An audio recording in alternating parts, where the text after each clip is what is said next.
based on broad themes in the area of public affairs, governance generally. So we've had engagements so far on local government and decentralization, land and natural resources, public services and state enterprises, independent constitutional bodies and council of state, political parties, the legislature, the executive, the judiciary, rights, gender and youth, economic governance and finance, and anti-corruption. So these are all engagements based on particular thematic areas.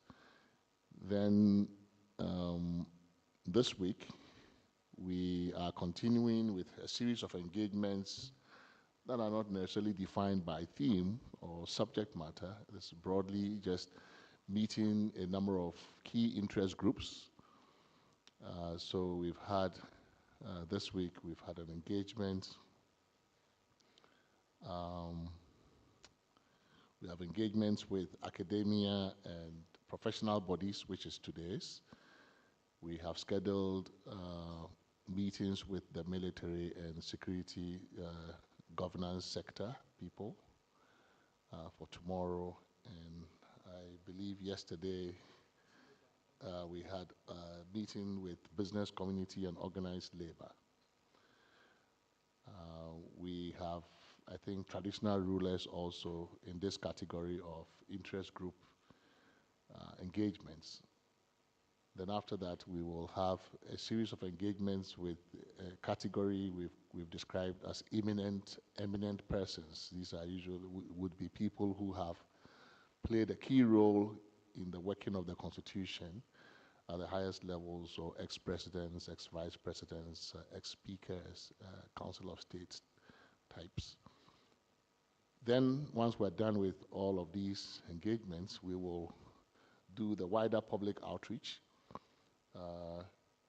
in the form of zonal engagements across the country in about 12 different locations, and then we'll also schedule an online engagement with the diaspora.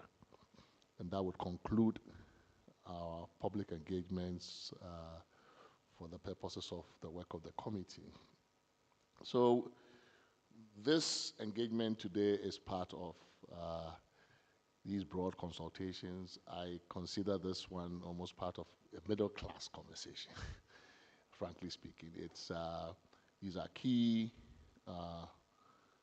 stakeholder groups in society, in Ghana, in the state generally, and we think that it would be useful to get your unique perspectives on the Constitution review process.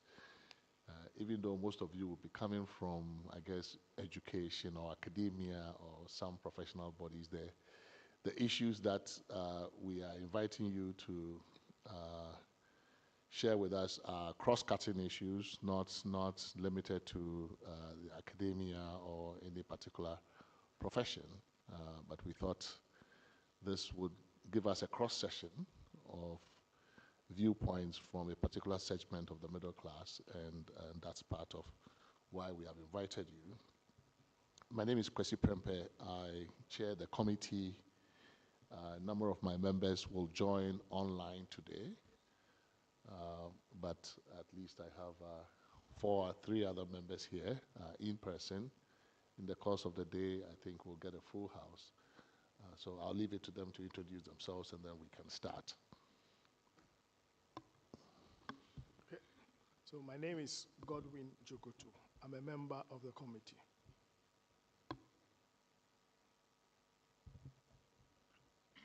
My name is Kwame Kakeri. I'm a member of the committee. Reina Kumpergia, Secretary to the committee.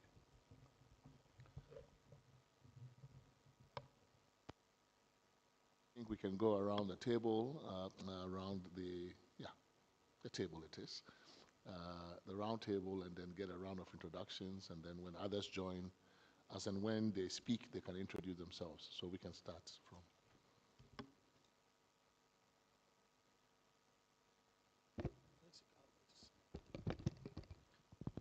Please, my name is James Wondado, the Judicial Board Chairperson for NUGS. NUGS, please. Yeah, good morning. My name is Daniel Ni Koli Bochi, the President for the National Union of Ghana Students. Good morning. My name is Dr. Richard Selome, General Secretary for Ghana Medical Association. Thank you. Yeah, my name is Anis Afar. I'm the founder of Gate Institute, and I just serve as chairman of the National Teaching Council. I also write a column for the Daily Graphic, Education Matters with Anis Afar.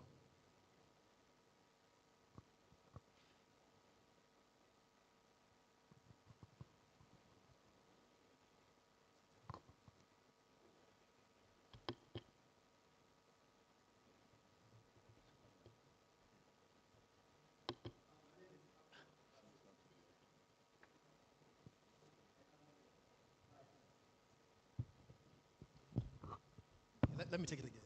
My name is Dr. Abdul Basit Aziz Bamba. I am with the Vice Chancellors, Ghana. Good morning, everyone. Samuel Kwakubonsu, Rec Gempa, representing Vice Chancellors, Ghana. Thank you. Good morning. I'm Sena Peglo Freko, Executive Secretary, Vice Chancellors, Ghana. Good morning. My name is Frank Edwin, Pro Vice Chancellor, University of Health and Allied Sciences, with VCG. My name is Isam Kuma. I'm just a lawyer, but I'm here as a council member of the Ghana Academy of Arts and Sciences.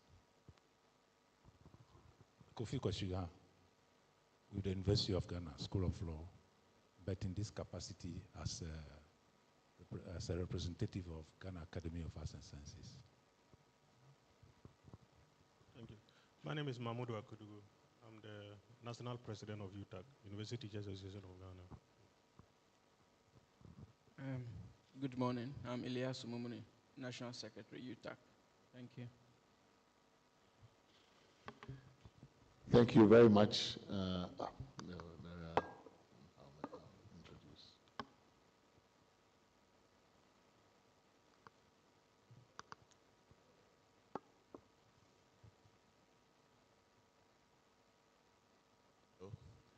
My name is Ludwig Hesse.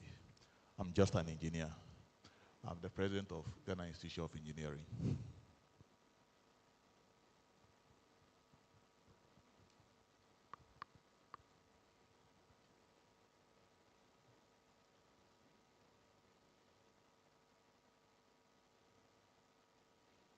My name is Christian Hesse. I'm also an engineer.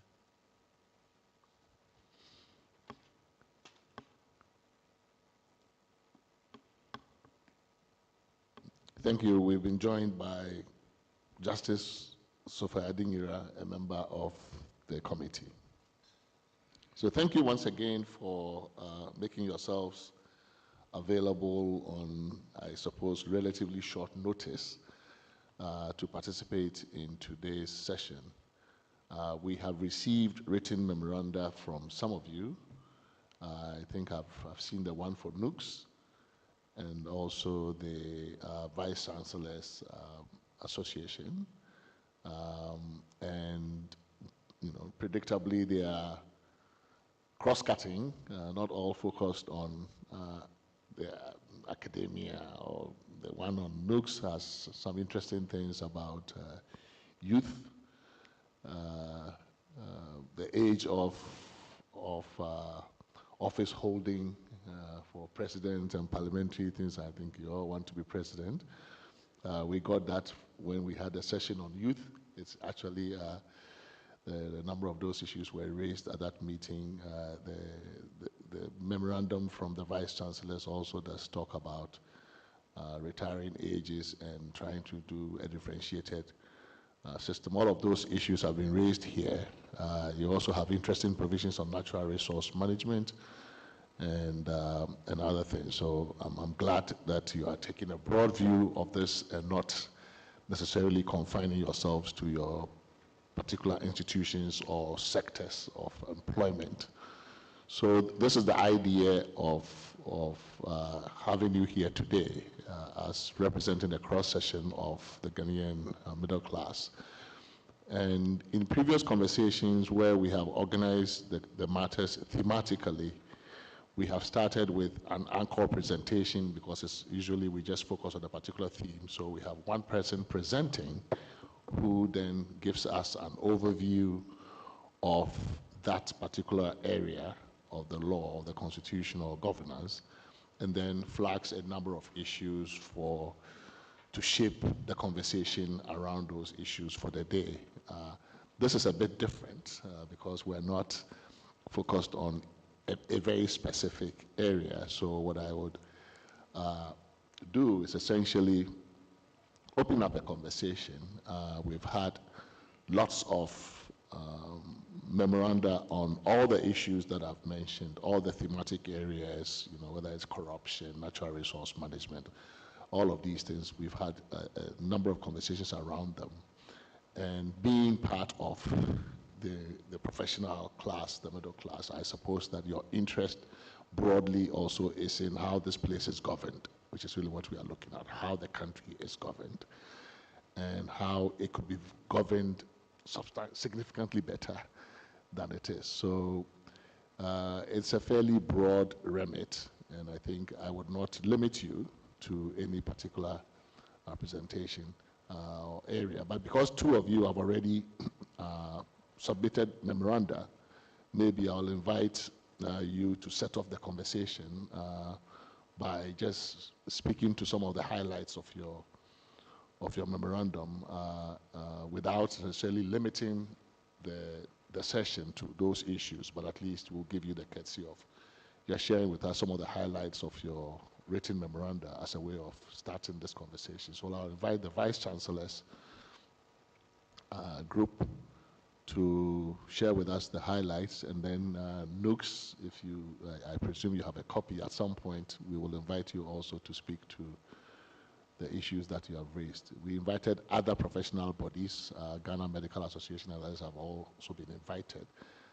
If they do come in the course of the day, we'll be happy to hear from them as well. But we can start with the Association of, and I think we already had something from the Academy. I think that I've seen a memorandum from the Academy, not for today's session, but probably for a previous session. So, UTAG, you haven't sent anything yet. Okay. So, the representative of the Vice Chancellors, you are invited to share some thoughts with us. And then we will raise other issues. If at the end of the day we haven't heard your viewpoints on some of the issues, some of the proposals that have come before us, we will throw out, and then you can reflect on those as well.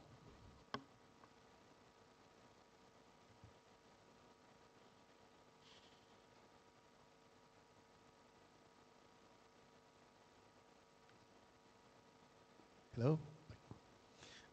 Thank you so much, Chairman. So we are representing the Vice Chancellors Ghana. We have submitted a memorandum to the committee, of course, subject to making other adjustments after our presentation.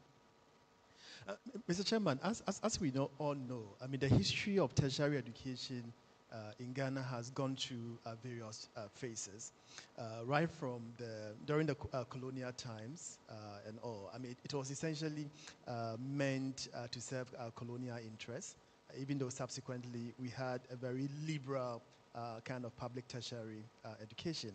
But over time, successive governments have tried to make inroads into public tertiary education and have tried to exert too much control. So we could see right from the First Republic, our first president basically becoming the vice chancellor of various public universities, and over the years, till we got to 1969, when during the constitutional review process, an attempt was made to basically insulate public tertiary institutions from needless governmental interference. But then over the military regime, we had this control over public institutions coming back till we had the 1982 Constitution, which tried to create a kind of a relatively independent National Council for Higher Education to be in charge of tertiary education. Mr. Chairman, following the new start that we got from the Constitution, two laws were passed: the National Council for Tertiary Education and later the National Accreditation Board. But these laws have now been replaced by the Ghana Tertiary Education Commission. And when you look at this new law, it has brought in aspects of government control as far as public tertiary education is concerned. And I think these are matters that we should look at as part of the Constitution review process. Now, having said that by way of background, let me go to the specific issues that VCG, that Vice Chancellor Ghana is proposing for the consideration of the committee. The first relates to the retirement age. I mean, currently the retirement age, the general retirement age for the public service is 60 years. Of course, there are exceptions: the judiciary, the High Court, Court of Appeal, and the Supreme Court, with the possibility of post-retirement contracts for up to 5 years, making it 65. Now, universities form part of a global knowledge economy. A university professor is more like wine. The older, the better, right? So what we are proposing, what VCJ is proposing, is that in order to ensure the long-term capacity of universities and also to promote institutional autonomy, if the committee could consider maybe extending the retirement age for the academics, not the professional staff, but for the academic staff to 65 years. With a possibility of staying on till about 70. So instead of 60, it becomes 75, and then you can have maybe post-retirement, right, up to about 70. So this is the, no, 75, 70, sorry. So this is the first proposal from VCG Ghana. Now, the second one, main issue, has to do with academic freedom.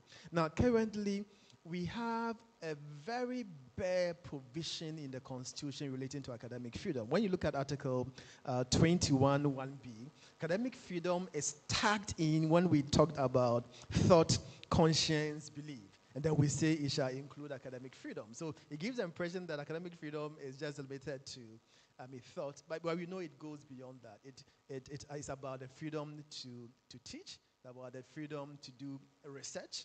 It's about the freedom to say things that ordinarily the general public don't even want to hear.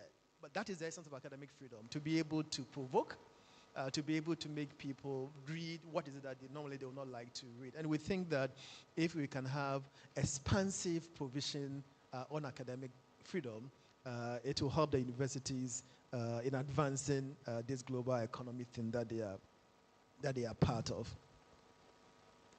Now, the third recommendation has to do with the Ghana Tertiary Education Commission.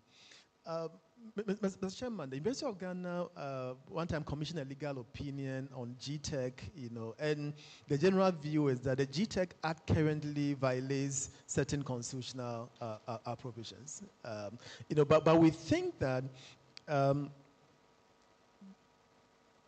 it should be provided for in the Constitution. Just like currently we have the National Council for Tertiary Education. That is a body that the Constitution, higher education, that the Constitution anticipates, right?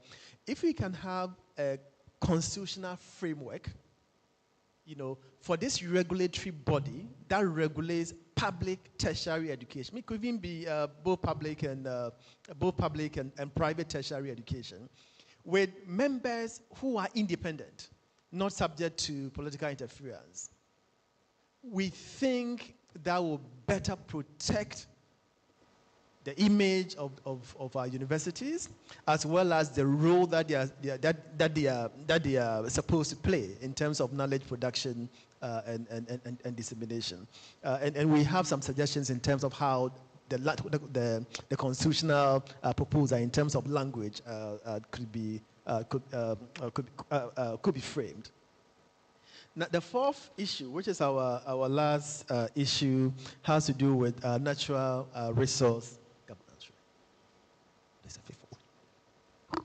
Okay. So the fourth one has to do with natural resource governance. We are proposing that before any contract relating to our natural resource, whether it's a mineral right, it's a petroleum agreement or whatever, there should be an independent and environmental socioeconomic impact assessment. And then it should be subject to peer review. And it should be so transparent, and people should be allowed to critique it before maybe Parliament will go ahead, taking into account whatever input has been given by the public before it goes ahead to ratify or not ratify it. I will ask my colleague to speak to the last and final issue. Thank you. Thank you very much. I think I would like to clarify one thing before I move on to the that we have. I think with the Act, we're not asking for it to be repealed. We're just asking for, in the course of the implementation, there are set gray areas, and that is based on the fact that there is no explicit identity of what the universities have to do and what the protections that are provided by the Constitution for the universities. And we are asking that that clarity be provided so that the boundaries are clear. So we're not asking for revocation of any sort of the GTEC Act. The other thing that we note also is perhaps the need for some kind of constitutional provision to force, maybe force is too strong a word, but require the government to provide research support. Right? That there is no integrated effort, right, to mobilize effective resources to encourage research that will help with our national development. Now, universities are set up in part to provide research support, not just for national development, but for the advancement of science generally.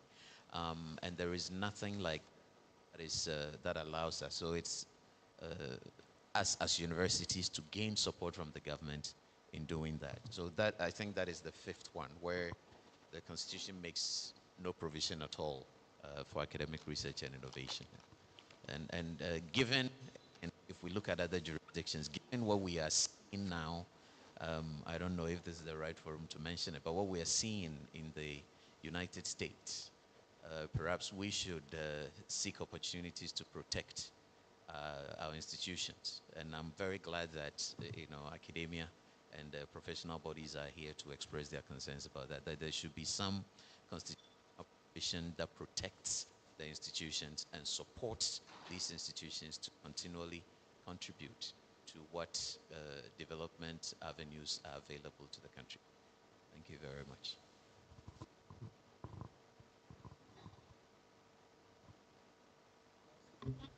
Well, thank you very much for keeping it very clear and brief. I think the points are well made. We can probably follow up with a series of questions or for comments seeking clarifications. On the retirement age, the retiring age for the public services generally or the public sector, there are a number of, there have been some proposals. I think I've only seen one where a very contrarian position asking for it to be lowered to like 55. You can tell where that is coming from. But I think that in the main, what you're proposing is, sounds fairly mainstream. But there's also this proposal that why do we even have to have the retirement age specified in the Constitution? That maybe we could just have the minimum, a certain minimum specified, and then we leave the rest to legislation so that we don't have to come here to constitutional review and look for a 2/3 or look for, a 2/3 majority or 3/4 or whatever.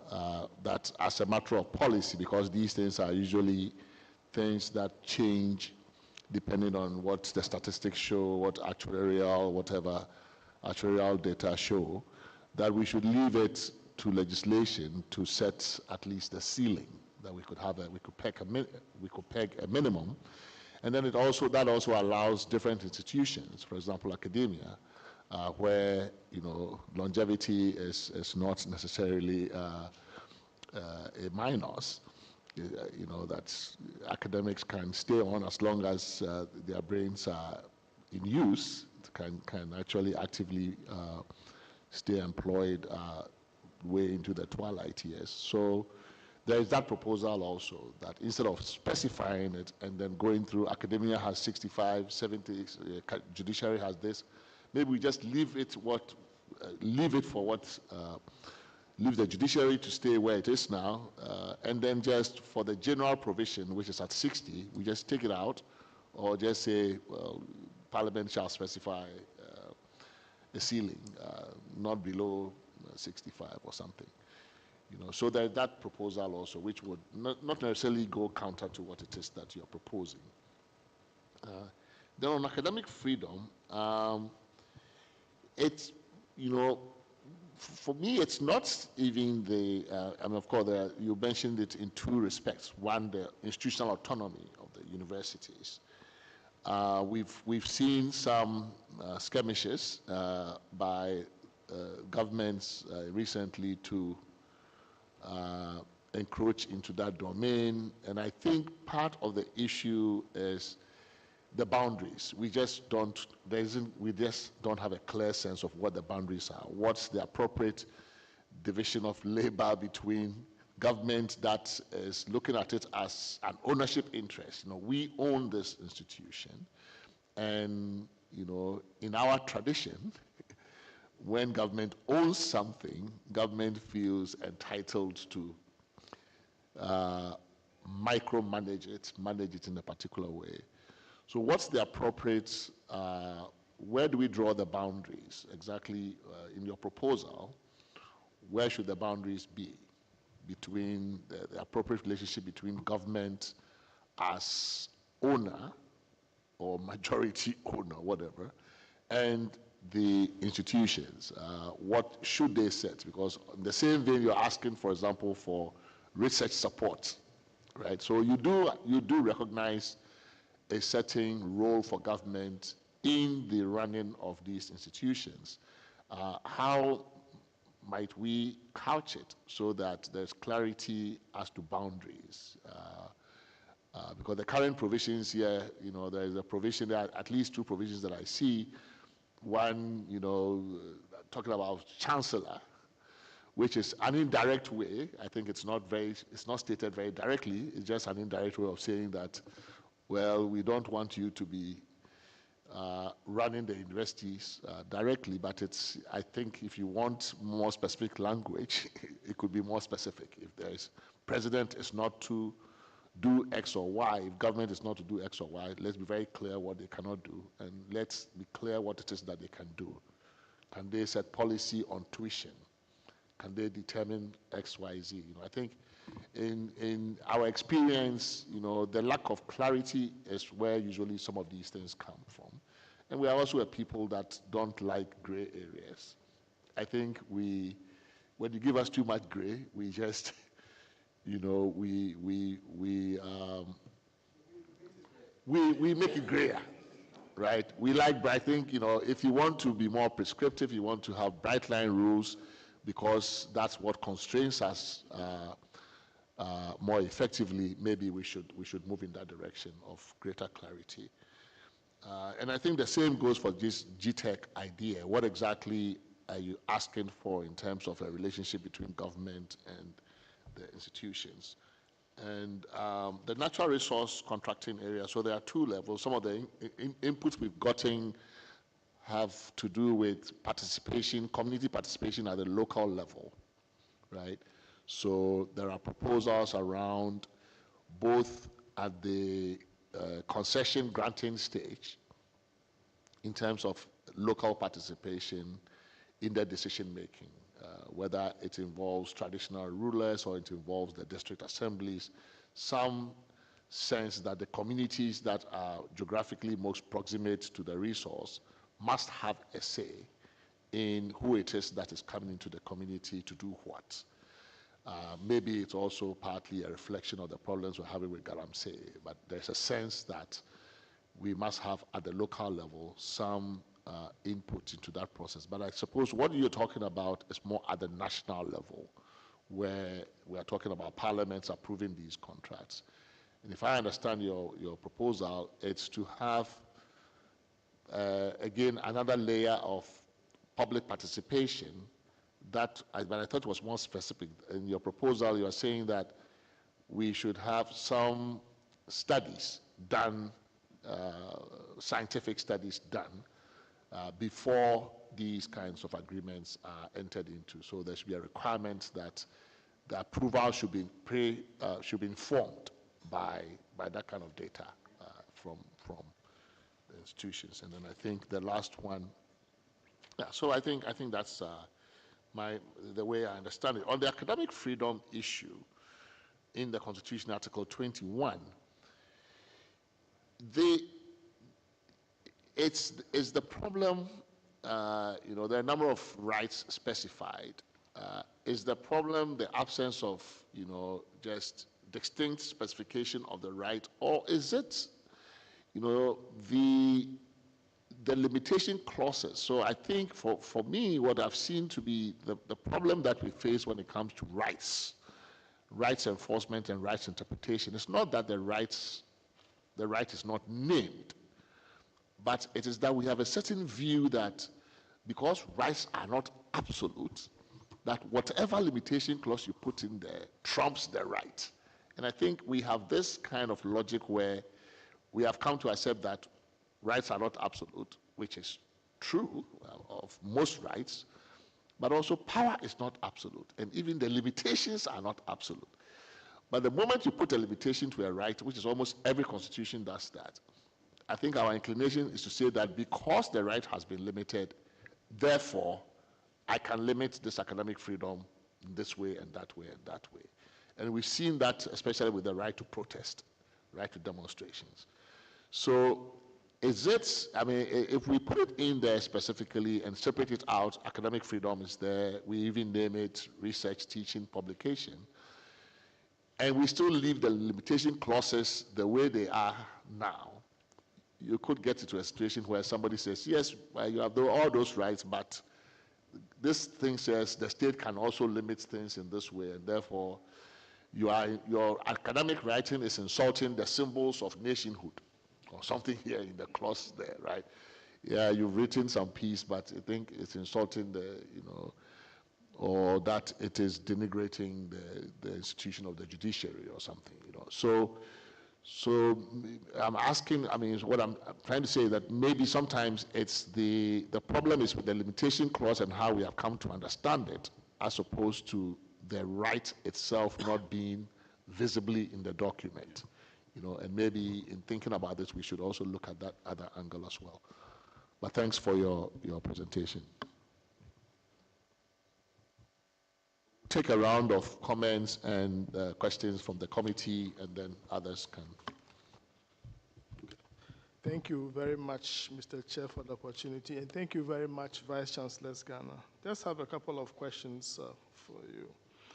Dr. Bassett, you spoke about academic freedom, as Chairman has just mentioned, and I wanted to find out from you, do you have any example you want to point us to in any constitution which details some provisions on academic freedom? We're very glad to learn from any such experience.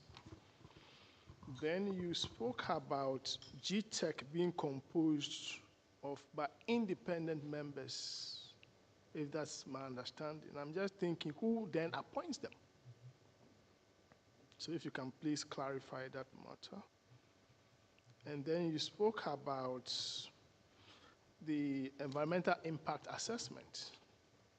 And I need clarity from you because I suspect, in fact, I think it's a provision in the Environmental Protection Authority Act that before you undertake any such endeavor, there should be an environmental impact assessment and even sometimes a social impact assessment. So I just want clarity. Do you want it elevated to constitutional status?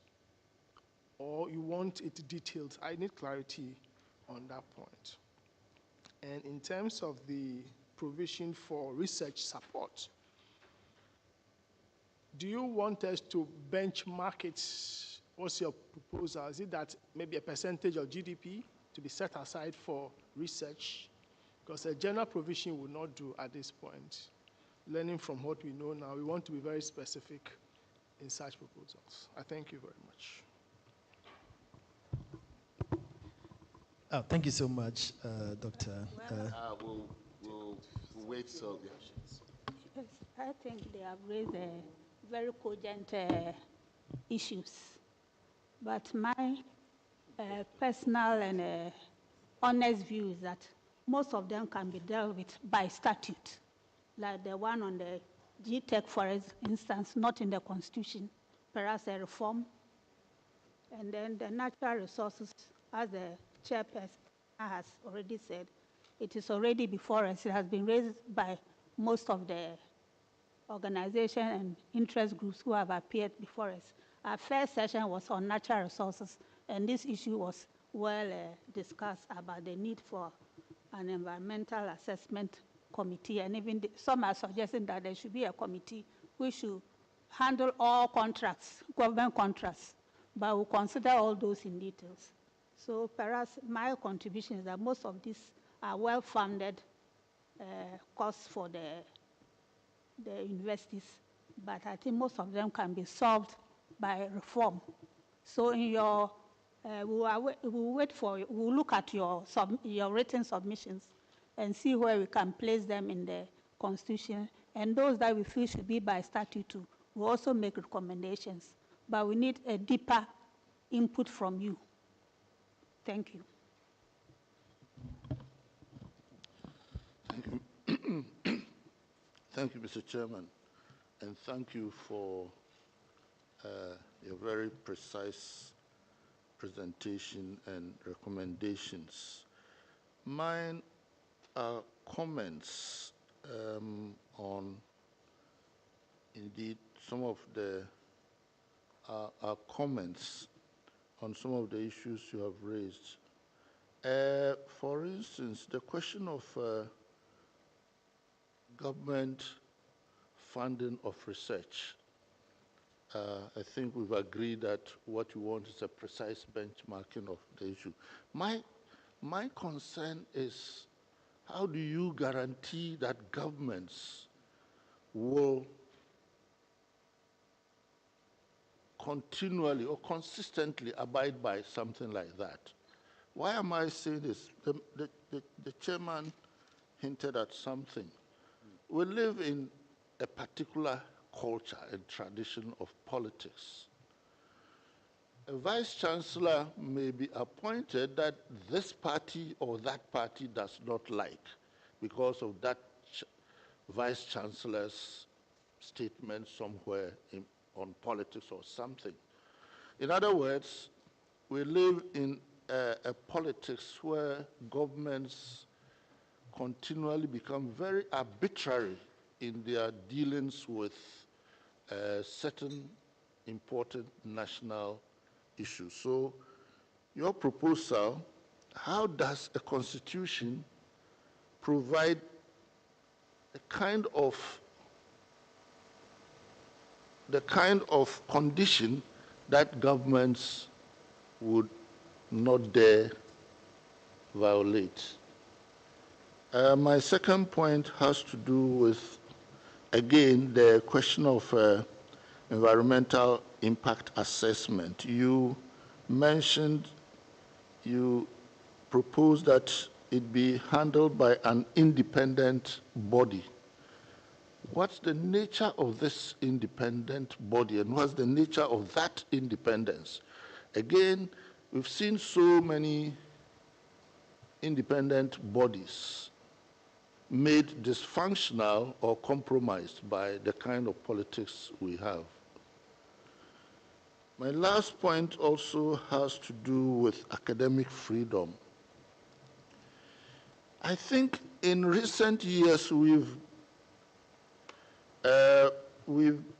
experienced some systematic encroachments on the management of universities by bodies external to the university but other than government.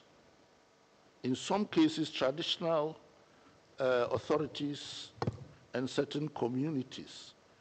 How do we handle something like this, which is not government, but institutions or communities external to the university, but also not government?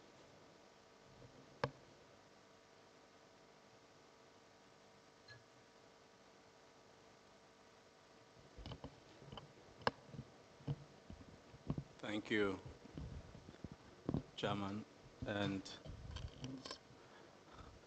at a personal level, I want to acknowledge that 3 of my former lecturers are here today: Dr. Aziz Bamba, lawyer Isan Kuma at the law school, and Professor Koshega. And thank you, Doc, for your brilliant but precise presentation. Now, let me mention the elephant in the room, which is the relationship between government and public universities, or academic freedom for that matter. Now, somewhere in 2019, a public universities bill was introduced, and I think it was introduced into Parliament in 2020, thereabout. Now, that bill, there were some protests from the public, and UTAC was particularly not happy and made its position very clear.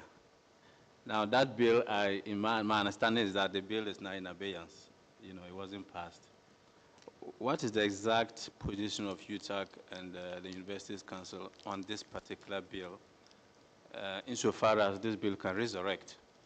Okay, because executive power can always make sure that a bill like this resurrects in the future. Now, the content of that bill, what it was seeking to do, I want to raise a question that would any of the professional bodies here can deal with it, whether it's the UTAC or the Vice Chancellors.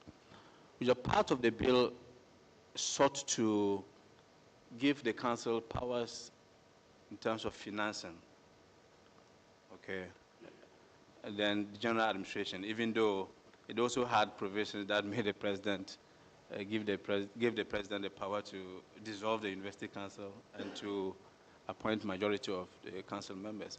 I think that the silver lining in that bill also is about how public universities are financed. I am not too sure that there's clarity as to the financing of public universities in Ghana. What is the way forward? And we need to confront this issue as to how public universities are financed. I know so what is, in terms of when I was in the university, we used to pay academic user fees and certain utilities fees that was introduced in the universities. What is the ratio of that? How much does the funding of public universities come from the central government? And that is tied to Prof's point earlier, that central government can say they would what's the assurance that they can always provide that money? Is it not a good proposition to say that the public universities themselves should wean from public funding and assert some autonomy and look for innovative ways of financing public education? Is that proposition far-fetched? Now, school fees,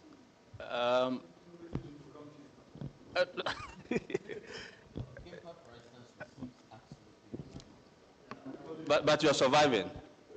We are still subject to the Yes, so GIMPA, I think GIMPA is a, yes.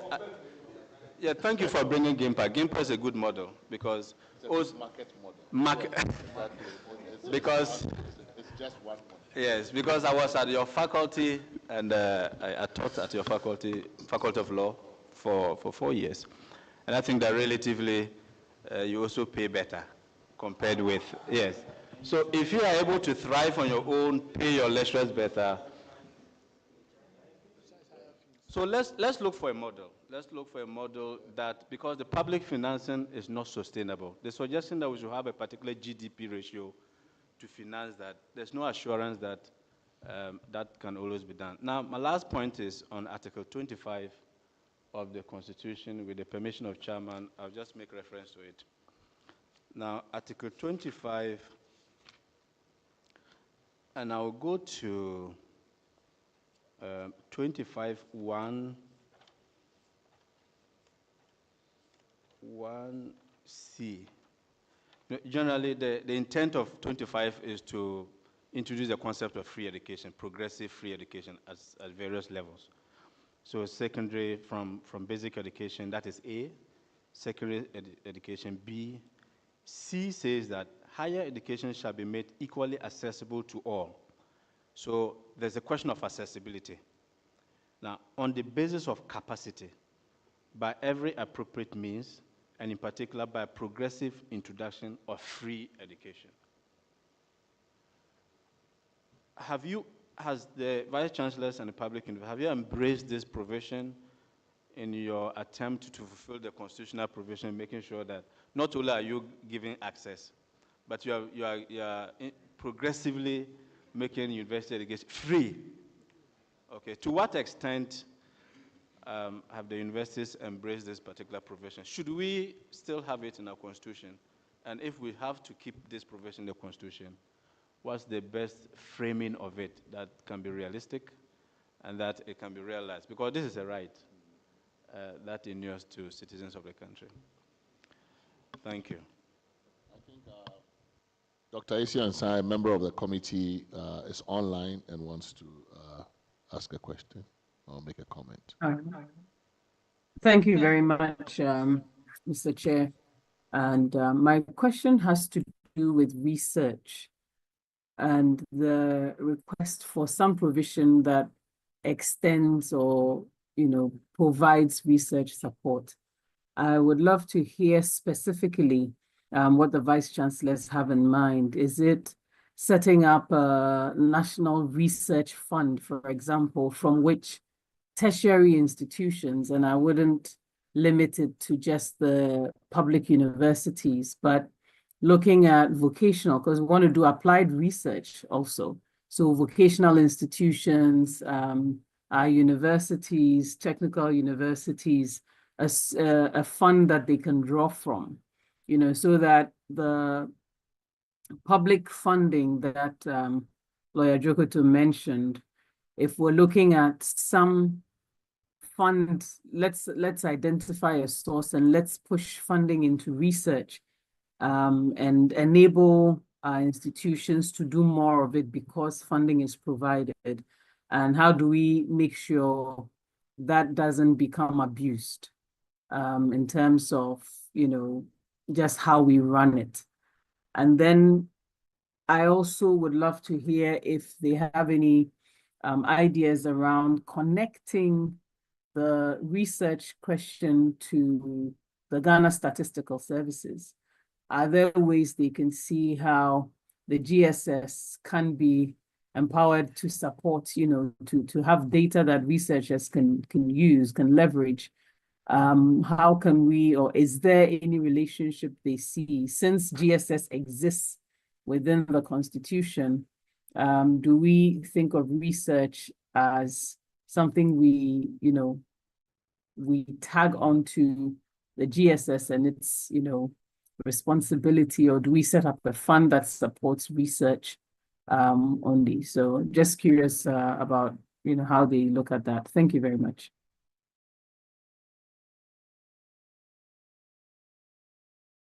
Yeah, let me maybe put two other issues on the table in light of some of the comments my colleagues have made.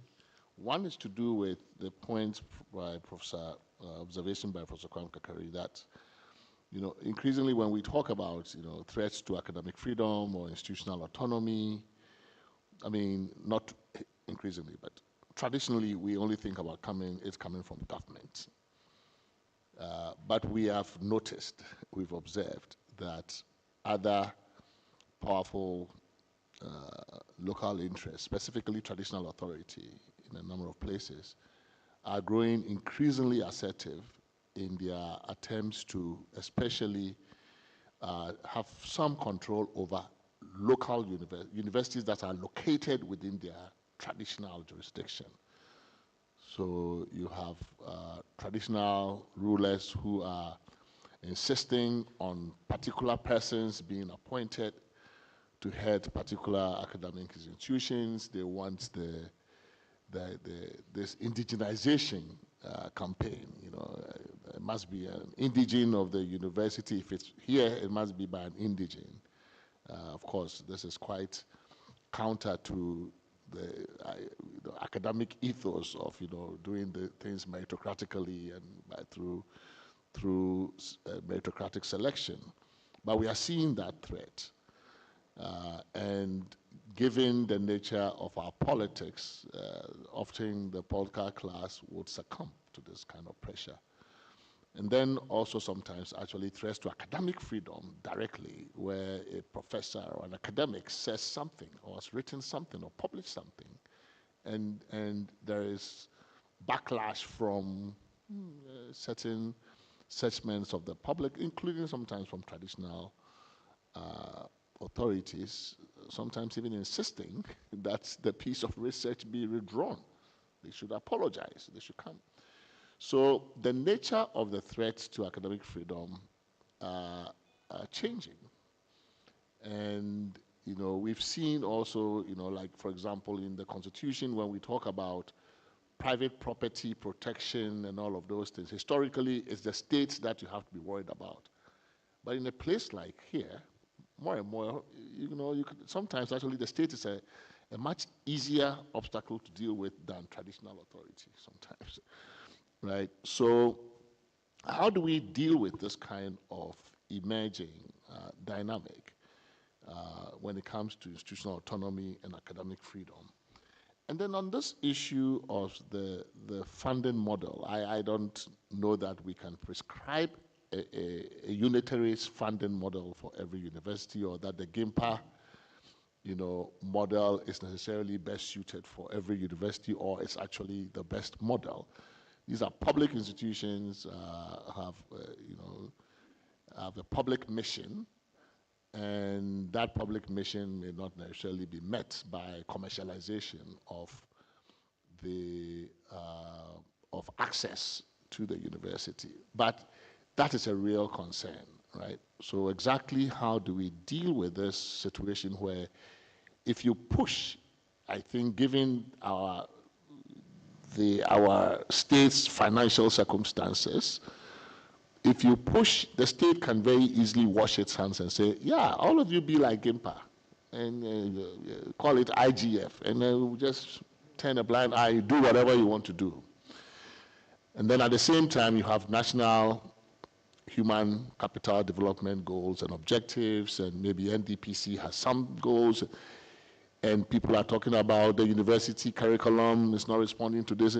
How do we do that kind of thing, right? So that we have the right balance, so that universities are responsive to certain public goals and public objectives, but at the same time are able to ward off this kind of encroachment. But I think, we should be worried also about the financial stuff, because sometimes actually the government can just wash its hands off, and it may not necessarily be for the best motive, right? They are washing it off so that you can sink and float on your own, but then that means that you are also withdrawing from your public mission, and you become just any other, any Me Too university, offering whatever it is that students will pay for, or that the market will pay for. That may not necessarily be the best model either. So just a way of giving us some principles around which we can, even if sometimes we can't put a specific proposal in the Constitution as a fiat, at least some principles that can guide us in trying to manage this relationship between government and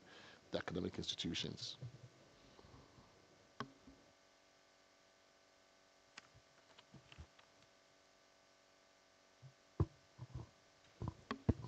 Any of you can answer. Thank you so much, Chairman and committee members. I'll try to answer some of the issues that have been raised, and then my colleagues will address the others.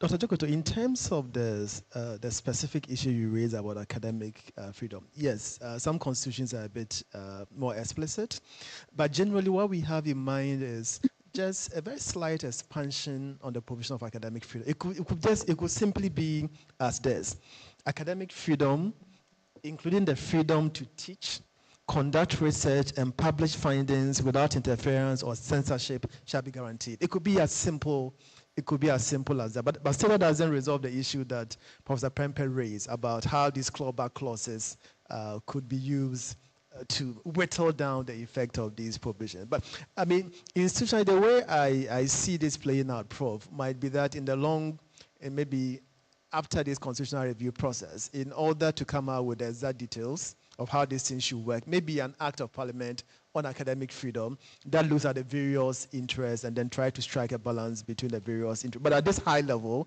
just a provision that says that freedom to teach, conduct research, and publish findings without interference or censorship should be sufficient for now. Now, regarding GTEC, in asking for an independent regulatory body, we are not asking for anything different. We are not saying GTEC should be out. No, it's more about the structure, as Prof explained. Now, currently, when you take the Education Regulatory Bodies Act, which creates GTEC, GTEC is basically a public service institution, subject to all the problems we have with public service institution. The Director General is appointed under Article 195, which means that 3 months notice you are gone. Usual public service things. The commissioners are appointed under Article 70, which means a transition. There's a change in government. They are gone. Is that really what you want for a body that regulates higher education, public universities, public and private universities? I think we need something more than that. And perhaps a structure similar to the Public Services Commission, which is an independent constitutional body, or the National Media Commission, or the NCCE might. So the appointment process will be the same. The president may be in consultation with the Council of State, but the composition will be such that at least you are assured of a certain autonomy. So what I'm basically, what we are proposing is more about the structure, the institutional architecture, and then the GTEC Act, when amendments are made, will be in line with this institutional architecture that provides the necessary installation for universities. Prof raised a very important issue. I mean, it's often assumed that when you make an institution independent, then automatically it is effective, but it is not. We know that independent institutions are also sometimes subject to all kinds of interests, right? Sometimes you shift the problem from being a government problem to be an institutional problem or independent institutional problem with all the issues about interest, constituency, stakeholder interests, and what have you. I think it's a general issue that we have to find a way to resolve. And I think that if we resort to more transparency and participatory decision making, where people are made to justify what they do, that might be a way to deal with sometimes some of these independent institutional bodies may be doing their own thing. But I mean, generally, it is better to have an independent institutional body that is not subject to all the things that politicians have to respond to, than leaving some of these key sectors like university education to regulators who are subject to political control. I mean, excuse my language, but that is what it is. Yeah. Then the public, Rena raised the issue about the Public Universities Bill. We haven't discussed this, but I can tell you my own position on this matter. It is good that bill was withdrawn, and I hope that it doesn't come back. This bill goes back to the issue of institutional autonomy and academic freedom. Because what this bill was seeking to do, Doug, was basically to repeal all the enactments that established the universities. So once that bill had been passed, the University of Ghana Act will be no more. the Tech Act will be no more, UCC will be no more. And then we're supposed to operate under some general statutes designed by government. The only thing that we could do was to have localized statutes. That kind of structure is just control. It's just a takeover of universities, and the effect on academic freedom would have been massive. This explains why UTAG in particular, championed this cause for us to get the bill not passed into law. But there was also this issue about Article 25, progressive, making access to education free in a progressive manner. It's a big challenge, and I think this issue was addressed by the Supreme Court in this case that went to the court about whether the fee-paying policy of the universities was constitutional or not. And the Supreme Court took a very pragmatic position about it. I think it's a big issue, and as Professor Prempeh raised, now, if you want to commercialize legal education and make it available to those who can afford, first you have to look at it in terms of the structure of our constitution. In my view, this constitution is basically a social democratic institution. Those who can afford should have the capacity to access education, as well as those who cannot afford. The state should be able to support that. So perhaps the key thing is for us to have some factors that will determine government funding of public education. For example, the government could say, look, we will only fund the sciences, right? We will only fund the sciences, we will not fund business courses, for example, because we think that our national development goals are such that we should focus on science and research. Or the university may say, for a number of reasons, we are only going to fund those who are the first generation university students in their families. It could be anything. But I think there are a number of things that we could take into account in doing this balancing between commercializing access to legal education and also making sure that access is ensured to enable those who are not necessarily better off could also access public education. I think I'll leave it at that. Thank you, Chair. So if I may address some of the issues relating to the environmental assessment, impact on environmental, relating to the natural resources.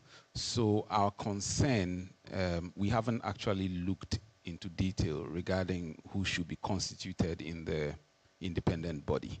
But our concern is in two areas. The first one is the pre-award.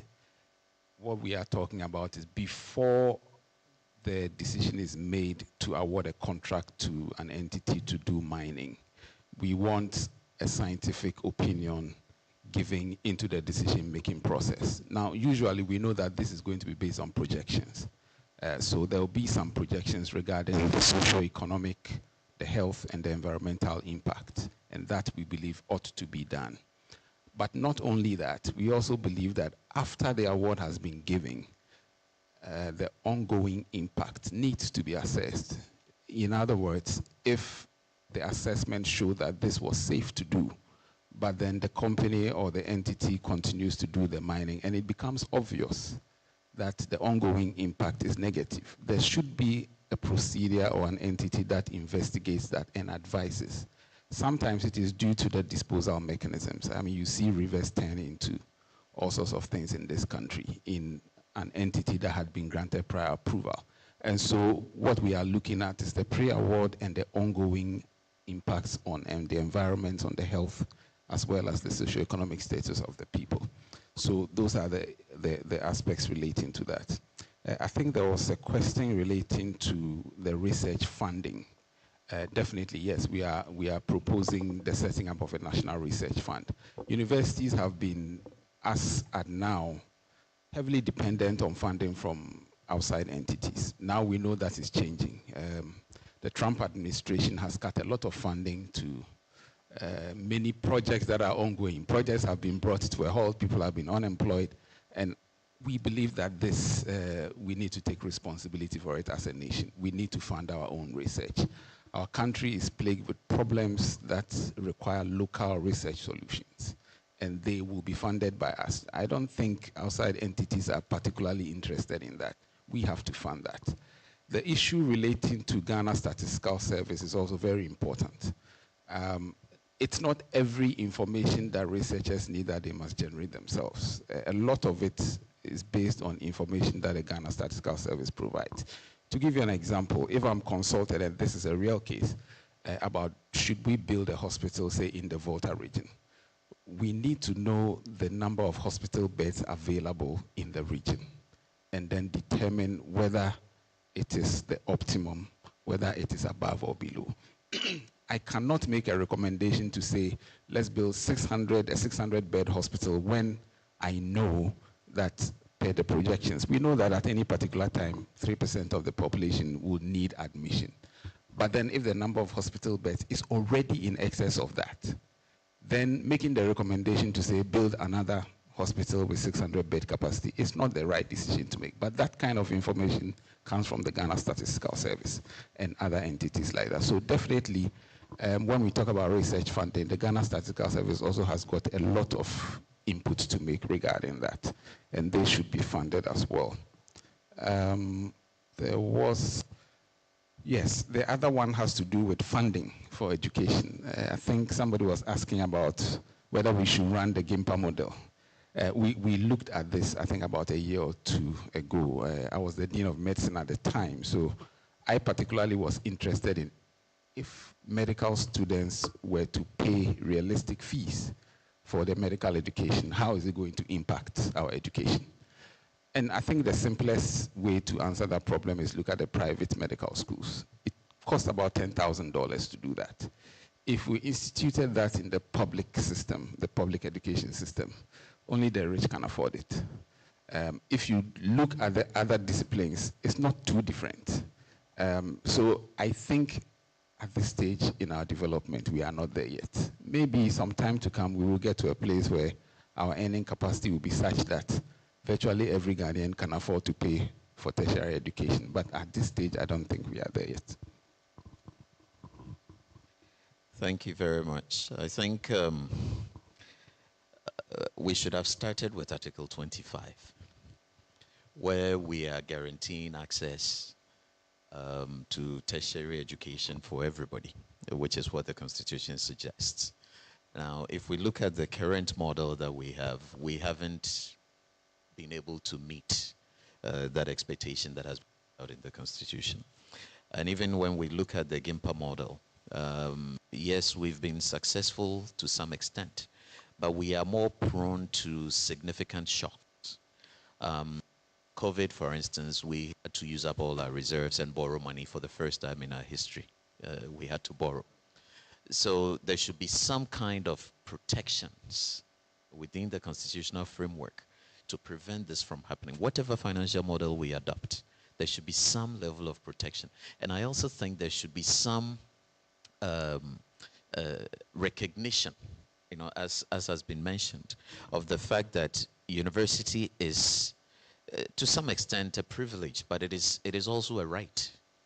You know, because if we don't have our young people educated, we are essentially selling our country to the highest bidder at some point in the future. You know, so we cannot look at anything. I would argue that the Constitution should bar any level of imposition that suggests education as a privilege for the rich. It should be an avenue for anybody who has the mental capacity to pursue education, to access it, and within a certain limit.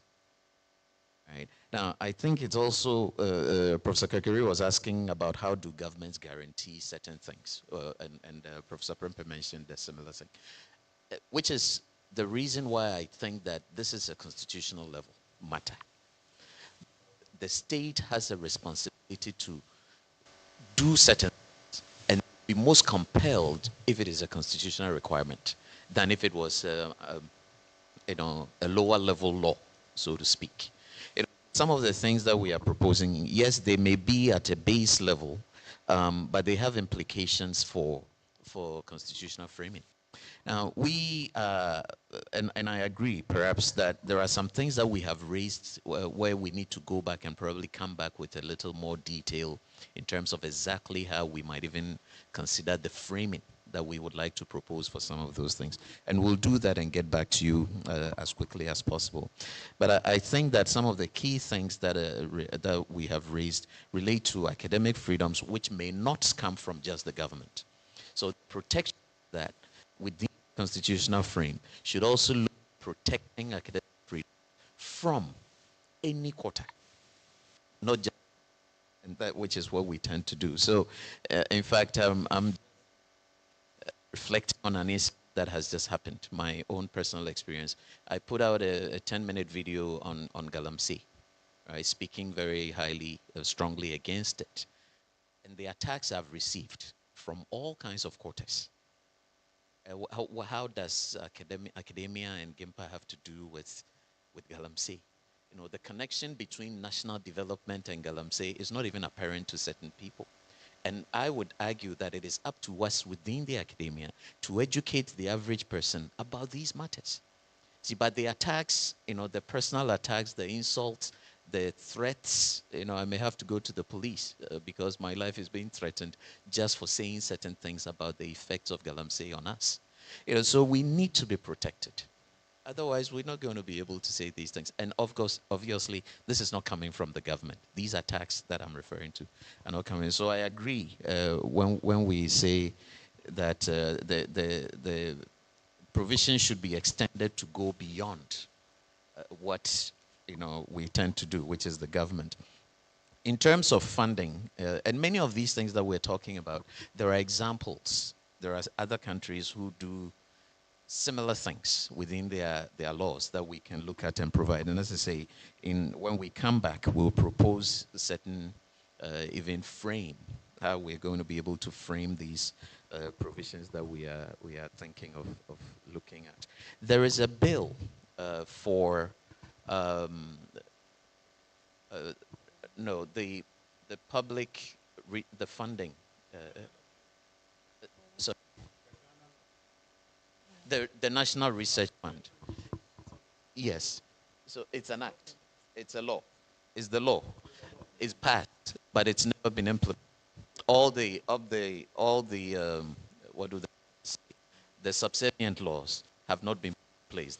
The LIs, the legislation, and all those things have not been put in place. I'm not a lawyer, by the way, so forgive me if So some of these things are already taken care of. But it seems to me that sometimes we work backwards, right? And maybe that is right. We look at things, we do certain things, and then we reflect on its representation, or we seek its representation at a higher level. And we are seeing some of these things that we are talking about happening. So we may have overlooked certain things at the national or at the highest level of law, and there are things, skirmishes on those matters that are going on among different people at the lower level. And that part of what we're trying to do is to recognize the value of the constitutional approach to understanding some of the base activities that are going on at the lowest level of the law. So there are a few things here that we've noted. And as I'm suggesting, we'll come back to you. So the benchmarking that we talked about is already provided for in that act. And then we will look at how other countries have done it. In our proposal, we had a table about, especially for the age and some things, where we did a comparative assessment. And we'll do a similar thing for the other issues that we've raised. Thank you. So in order that we don't become accused of being left-wing, I think we'll go to the right. But Ace's hand has been up for some time, so we'll take a comment from Ace and then we'll move to the right. Thank you, Mr. Chair. On the question, so take this as a runaway academic. I was coming from a on the age question, and I see that the thing is probably leave it to legislation. But ladies and gentlemen, it's our history that informs us having such a fat constitution. All right, the 1968 constitutional process, which to me has been the most educative of our constitutional processes so far, sought to address certain issues. So it ended up coming up with quite a big document. If we leave it to Parliament, and today you are 68 and causing problems for the government of the day, and tomorrow an act is passed making retirement, well, now we can't have but making retirement 2 days after your next birthday. You know, it's to prevent some of these things that we try to write these in the Constitution. But you're right, then it creates a dilemma. When the need to change happens, then we have to have all of this. And you see how long we have been unable to amend our Constitution. It should be a guide as to this process that we are going, that what we do here might very well be set in stone for decades to come. And so that's why I think I agree with the chairman that we probably need to set a minimum and allow maybe the institutions themselves or some regulatory body to increase or decrease it. But you're right, 60 does not really make sense. Supreme Court is an intellectual place. They have up to 70. The Court of Appeal, I think, is also 70. There's no reason why teachers who are also doing a similar academic exercise should be limited to 60. So I think that there's a case to be made for it, but I'm not too sure that we can trust Parliament when it comes to the age. I think our history tells us that Parliament can do anything. On academic independence, you're right. And Bassett, I think that what you read was good. I think what the Commission is asking for is, can we couch it and submit it for consideration so that we know, at least from the Vice Chancellor's level, we have the language that you feel comfortable with. Because if we don't do it, tomorrow we might have a Trump. And the only university that is able to fight it is the university with a $53 billion endowment fund. The rest with $2 billion endowment funds have all capitulated. And they've changed everything that he's asked them to change. So and this is the United States of America, supposed to be the 7 steps from heaven. And we are seeing that, contrary to what Obama said, one strong person can decimate your democracy. And so what we do here, we must, I mean, this is epoch. This is historical, and we need to have that at the back of our minds. And so I want to come to the Natural Resource Commissions, and my heart beats with you. After years of fighting Galamsey from the civil society level, I've concluded that there's one problem: government. One. And I would agree with you. What we probably need is, and you see, right now, look, even if we complied with the law as it is, we should deal with Galamsey. Because you don't just get up and mine. There's first level reconnaissance. It's supposed to be a scientific process. Then there's prospecting. You can't, people are mining in Ghana with the reconnaissance license. I have a license, so it's mining. It's reconnaissance. In fact, reconnaissance, you are not even allowed to enter the place. And when it comes to prospecting, there's supposed to be geophysics, geochemistry. I mean, the law exists. The problem is not the law. The problem is us. And how we scheme to break the law, and we praise ourselves. Akwano is smart, but he just breached the law. And I think that, so the process starts. Then when it gets to the mining lease, or let's even say the small-scale mining license, which is given only to indigenous people, only to Ghanaians, you are not supposed to start mining until there's been parliamentary ratification. Now, the Supreme Court has interpreted that ratification not to be an ex post facto stamp, but the same as approval. So it's interesting. It is a prior ratification. So you get the lease and you can't start. Years ago, we discovered that no small-scale mining licenses have been ratified by Parliament.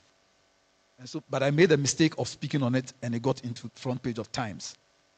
And so we're ready to go to court to stop all small-scale mining, because we thought that was the route through which Galamsey was happening. We cannot let the ball slip. Just before the elections, not this one, the previous one, they took all the licenses to Parliament and ratified them, quietly, behind everybody. By the time we realized, everybody had been ratified. Now, the parliamentary ratification, the framers of the Constitution had something. You see, Ghana is funny, you see. The framers of the Constitution had something in mind. When it gets to Parliament, the MP for the area will be expected to have a say. I have gone, I have spoken with my people, this is what they think, we probably don't agree, but all of that doesn't happen. In a matter of 2 days, they ratified everything. You ask, what then happened? So we have a system that should be able to check it. And it's interesting that if it's not just mining, and it goes into other natural resource areas like water, then your mining lease is not enough. You must go for water use, is it permit or license from the Water Resource Commission. If it's going into a forest, then you must go to the Forestry Commission. So we have so many levels of checks. So why are we where we are? That is where the thing is. And I think it's government. My suggestion, I was telling the chair, is that we need, if you look at the Constitution clearly, it vests natural resources in the president as trustee for the people. My argument is that that trust is not a common law trust. It's a sui generis trust created just for the Constitution. Because when it has vested it in the president, it does not give the president the power to regulate or manage. That LI. To the extent, listen, the Constitution is clear that the regulation and management of utilization of natural resources goes to the Natural Resource Commission. So you might even ask questions. Does Parliament have the power to regulate natural resources, the utilization of natural resources? Now, I know that one is going to, that's extreme, but regulation and management. But it's being organized. Now, when we look at these things, then maybe we need an independent Natural Resource Commission, right? Given the magic words, shall not be subject to the direction or control of any other person or authority. But I also ask, but if he's trustee or she's trustee as president, then what is the effect of the trusteeship?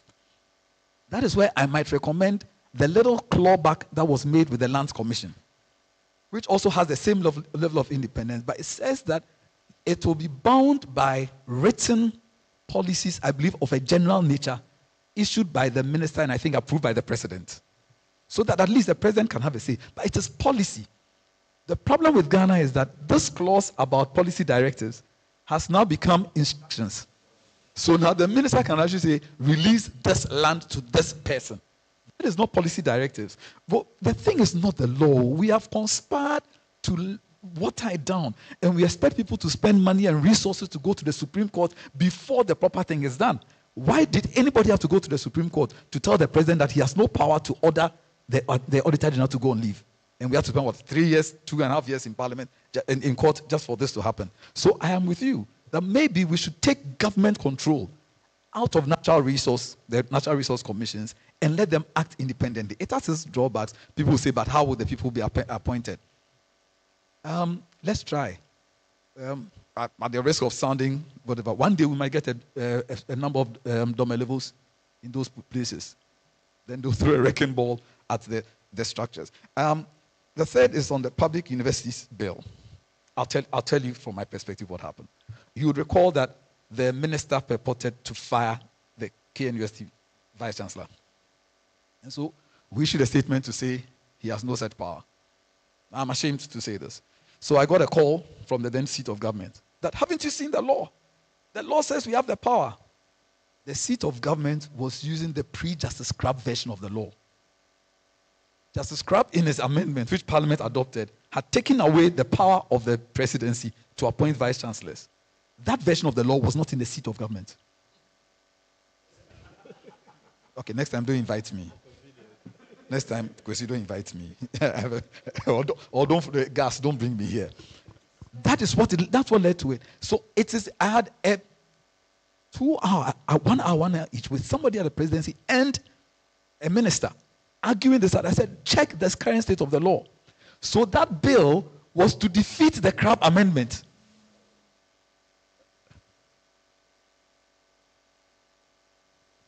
There's quietness in the room. Okay. I wanted to also address the issue of the progressive introduction of free education. I'm not sure that is for the vice chancellors or for the universities. That's a state issue because it ends up being a finance issue. And I'm glad you referred to the case on public universities. I was privileged to have represented the public universities, and as history would have it, the judge who wrote that common sense decision is sitting right here, your leadership. There's history here. I was a lawyer, and my lady's judgment reflected the common sense position that if we forced free education, we would collapse. And she broke down that article. I was telling you that it's literally memorized. She said, one, is it capacity, etc., etc. She interpreted capacity to be on both sides. Yes, the ability of the student, but also the ability of the government to provide. It was the first time I found out that the universities get a budget, an amount of money that the government is going to bring. Then they sit down and do the calculation. How many students will this cover? And that's the intake.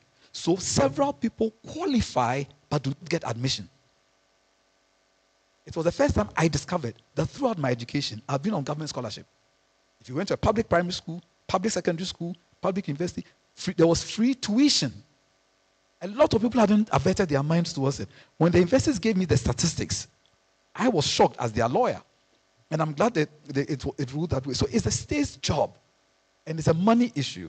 If we go full steam, pay fees and go, you are right. Nobody can afford medical education except the rich. But then also, as we look at it, we can't also spend $10,000 a year on you.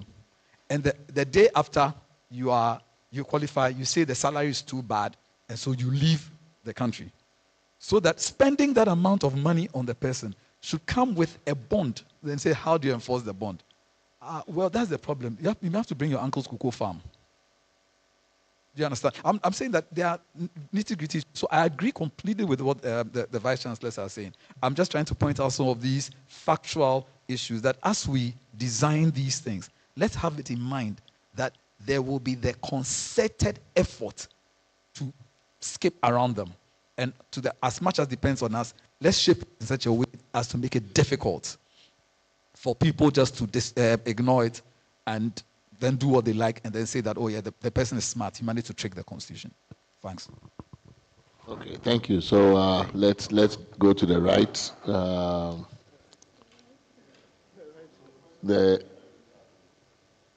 We'll come back to the left. No. Yeah, where are the Nooks people? Okay, but we'll take a comment from you first. All right, thank you, left-wing chairman. And even without the research fund, I did a simple one and realized that your friend, the lawyers, are all on this side. And so we are accusing you of bias. Anyway, that's on the lighter side. But just a few things being raised, and I'm happy maybe to start off with ACE. We are happy this review is happening, and we believe it will help change the framework and make sure democracy delivers on the public goods it promises, because we've seen the threats to it, because it's not delivering. And so we can't continue justifying a system of governance and the framework that provides same when it's not really delivering on this promise. Then people begin to think about alternatives, and that is dangerous for all of us. And some of the issues he's raised, we were also discussing this at our level and at our Legal and Constitutional Affairs Committee and asking ourselves certain questions. For example, if we put in there that a certain fixed amount should be dedicated to research, for example, we think it should be research and innovation and not just limited to the universities, because there are quote-unquote academic institutions that are engaged in teaching and learning. For example, the colleges, the Ghana College of Physicians and Surgeons, research institutions like Noguchi, etc. And we think that adding innovation, for example, will engender people to go into things like what is akin to what is done with Silicon Valley, translating research into things that can be sold out there. But then we asked ourselves, Ghana is committed to multiple things. Let me use healthcare, for example. We've signed on to international declarations, and the lawyers can guide, I think, is it 11, the various laws of this country, constitution provisions on the various laws and the hierarchy. If we sign on to various conventions and we actually ratify them, they become part of our laws. The Abuja Declaration is one of them. Well, I could be taught on that anyway, but we signed on to many conventions and committed to same. For years now, we haven't met the 15% allocation to healthcare. So what does it mean? We've also seen some instances where the Constitution is even breached by by actors in government, generic, nothing really happens. So we want to believe that some of these recommendations, we begin to consider them in the light of these things and see how best to make sure we can force the hand of government to actually actualize them. Because they can be in the Constitution and nothing much really gets done. And the same way, some issues have been discussed, we are thinking about pushing them to acts. We have heard of ROPAL, for example. I don't know when it's been implemented, or it will be implemented eventually. So a law is passed, is there, really nothing is happening. So we are hopeful that some of these discussions will begin to bring up some of these things. To the specific points raised on the issue of age, we also had this in our proposals and our table that we agree with the 65 years. We've seen life expectancy gradually go up in the country, and as of 2021, 2022, we're doing about 66.8 thereabouts, and the report suggests that we are about 70.8 as of 2024. That tells us that at least many people are growing a bit healthy at that time. But we were also thinking that, yes, retirement age should be increased, but we thought that some nuanced approach, like the lecturers are talking about it, the judges already have it. And in the academia, especially when it comes to healthcare, you have few people. And because of the conditions of service, fewer people are even going into that space. And I'm sure Prof. Edwin will talk about the struggles trying to attract people to UHAS and co. And so it's important that we consider the age issue. And we actually align with the fact that rather than putting a figure there, meaning we have to come back and do the same thing again, it helps to put maybe a lower floor and then allow either the labor law or some acts to some flexibility to tackle. On the issue of academic freedom, I think the issues that have been discussed are cogent, and of course that balance between government and that, and we raised the issue, when are we going to begin to ask ourselves, how do we realistically fund education and by extension healthcare, for example? Because we say these things and the subventions to the universities don't come. Our college, the Ghana College of Physicians and Surgeons, is still struggling. It's also in education. And it is tough. You need consultants to teach people to specialize. The interesting thing is, this same doctor leaves the country, goes to America. He doesn't have to pay fees. He will train, specialize quickly, and move on. The subventions don't come, so getting consultants to train them here is a big challenge. And so we need to clearly define and let Ghanaians know it costs 200,000 Ghana cedis to train so and so. This is what government can put in. Are we looking for alternatives to fund this really? Do we have the means to fund it and have real hard conversations? Because we seem to make it look for people that we can do it, when clearly for all these years we can't do it. And so we must begin to ask ourselves, can people pay that can pay? Then let them do so, find a way to do that. If not, I am sure if you allowed UHAS to charge realistic rates, they will run nicely. The same way we are saying GIMPA doesn't have too many projects, because they charge high fees. And some of the private medical schools, we say Ghanaians don't have money, but their interview lists go way beyond. And people are pleading to be put in on waiting lists, etc. So there is a section of the public who can pay. But we must be able to put in mechanisms to identify them, because government clearly has shown they can't afford it. So we must have those hard conversations and clarify, because if that then is sorted, then it gives you allowance to be able to say, because he who pays the piper calls the tune. So if I'm paying you, I'm subverting you, supporting you in the equipment, building facilities for you, and you tell me not to have a say in how you manage, it becomes a difficult conversation to have. But if they are truly independent and financially independent, so then it becomes a bit easier to independently speak. Maybe a caution to ourselves and on the other side too. Sometimes what we put out, the consistency will define sometimes how we are viewed and people encroach on our rights to freedom. And so if we put in certain nuanced positions and also the way the atmosphere is charged politically, and we begin to align and certain comments are made, certain things are done, you begin to see how people obviously would not see you for the academic you are. They begin to look at you from a certain perspective, and you are already dismissed before the discussion commences. So it's important that we look at it from that. And so I think I would, innovation, I'll just highlight that once again, that it's important that we look at that. And I wish we could see the act and make some certain inputs, but we believe that innovation and linking it to research is very critical and beyond just research, because some of the research done, there's so much sitting on shelves, some discoveries sitting on shelves. During COVID, for example, there were compounds discovered that could actually tackle the virus. And I was in one of the sessions. Of course, COVID is over, funding from outside is over, and nothing will be done really to those things. And it is important because some of these things go beyond just research, innovation, business. They actually impact on the sovereignty of the nation. People are doing vaccine research. You see what happens to us, 40 million we can't find, and then we are all up in arms. And we think that some of these sometimes make our democracy very malleable. If anybody external wants to influence you, all he needs to do is withhold small 40 million. Your people are crying, they can't get vaccines.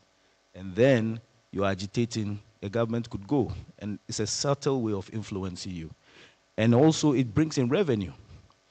There's vaccine diplomacy. For example, I'm just staying on that bit to make an example. There's vaccine diplomacy. You saw how people had to essentially find a nice way of wooing India to get them vaccines. People were now negotiating, giving certain concessions in their countries which they will probably not give during COVID. And so it's important that we dedicate funding to research and innovation, and especially linking it to how we can generate extra revenue beyond the cocoa, gold, oil, and other things from research, and translating some of these things into marketable or monetized products. So I don't want the university people to monopolize the research funds when it comes. So let that go on record. Thank you very much. So we'll take, it's almost noon. We were scheduled for a coffee break at 11:30. So we will take a short break, maybe a 10-minute break for, okay, we'll take a short 10-minute break for coffee or Milo or whatever, and then when we resume, we will continue with the matters on the table. We'll have, I understand we have another participant online, Dr. Patrick Ewua is online. We have Nooks here as well. And by the way, our other member also joined us. Mr. Charlotte Osei is here. So we have a full house. We have one member online, and Ibrahim Tanko will be joining us online as well. So we'll take a break for 10 minutes, no more than 10, so that we can have ample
various issues that you put on the table for discussion this morning.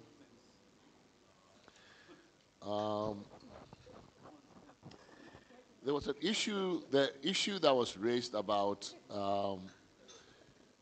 constitutional enforcement or compliance is something that has been on the mind of the committee from the beginning, which is that you go through all of this exercise and then you put new text in the document, you improve the text, you do all of these things, and then knowing our tradition and culture around constitutional compliance, then the question becomes, so what if after all of this, we have a lot of black letter law around that's not enforced, that's not complied with. So we've been also been looking for ways of triggering constitutional compliance, sometimes without having to find an ace and comma to take you to the Supreme Court and all of that, right?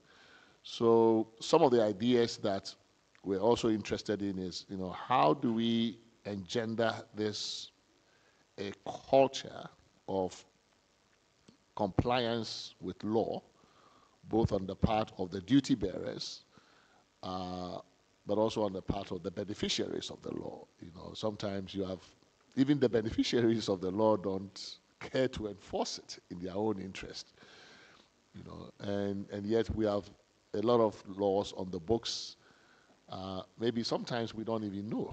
I think increasingly there are so many laws that you don't even know when a law exists. That's become part of the problem. Sometimes it's really just the sheer volume of legislation and allies and other things. You can't keep pace with the sheer volume of law, and that defeats the purpose of law, which is that you must know it, so that you'll be bound by it, so that you will conform to it, so that you would know when your rights have been breached and the like. So some ways of making sure that the laws that we make have meaning and are really enforced or complied with is something that we're also worried about. So, I think we would be glad to be helped with that. There's been a point also made about on the tertiary education side. I don't know if this is where the proposal is leading to, but did I hear it suggested that given, that we tend to talk about these matters only in almost like a one-way traffic, government obligation to open up access, spend money, educate citizens, and then they skip town, right?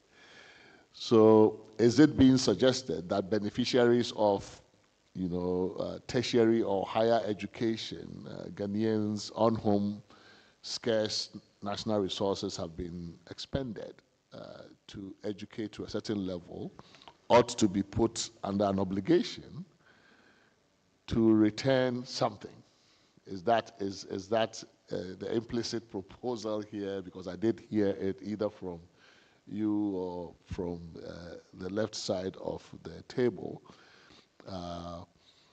and I'm not sure if that's what if I heard right, but it's something that I want to be clear about in terms of what we are thinking through. And maybe this is probably a good time to segue into the remarks, the presentation, or the just comments from the NUCs, right? From the NUCs side of the table, and share with us some of the thoughts that you already submitted, but you can address this issue around tertiary education funding and whether or not it's an appropriate thing to have a reciprocal obligation on citizens who have benefited from free public education up to a certain level to have an obligation, to return something. National service used to be thought of as one of those ways. In the last elections, I think there was even one faction of the political class that was talking about doing away with national service. Probably also become a burden on the public treasury on the state side. So there isn't a lot of appetite for some of these ways of getting back a return on an investment that we make in education. Is this something we should think about as a way of improving government support for that kind of enterprise? But it's your turn, so you can take your turn, and then we will invite everybody after that to chime in. Yes, Chair, thank you very much. So, as we forwarded our proposal to the committee, I'll be addressing those issues alongside my colleagues. But ahead of that, I would want to also comment on a few of the things that have been discussed already. One is, like you said, about education financing. Education financing is one key issue that is of interest to the National Union of Ghana Students. Rightly so, because our existence as a union, our motto and everything is based on Article 25. Our motto says education as a right and not a privilege. And so everything that we do have been geared towards ensuring that education is made available and accessible and in its best quality form to all. Now, some of the things that in the past we have had to encounter and fight against was the capping of Get Fund that took place in 2017. NUCS had been at the forefront of the fight to uncap Get Fund to make funding available for infrastructure development in basically the schools. If you go across the country, as we speak now, we have over 3,000 uncompleted Get Fund projects scattered across the country. Some dating back as far as 2012, 2013, 2014 start date, and still uncompleted due to the decision to cap Get Fund at some point, not making full funding available. Thank God, this year the uncapping has taken place, although NUCS still holds a certain view in that when the uncapping was done, the funds that was released from the uncapping has been directed to free SHS. So more or less, previous government capped Get Fund and was using the funding for other things in the consolidated fund. This government has uncapped it, but still directed it or ring-fenced it for free SHS. So it is still not available for infrastructure development in the various institutions. And we have written to that effect, and we are hoping that in moving forward, government will look for another dedicated fund for free SHS, of which we also think is very good. I mean, we support free SHS, so another dedicated fund should be sought for it, and Get Fund should be left alone for infrastructure development.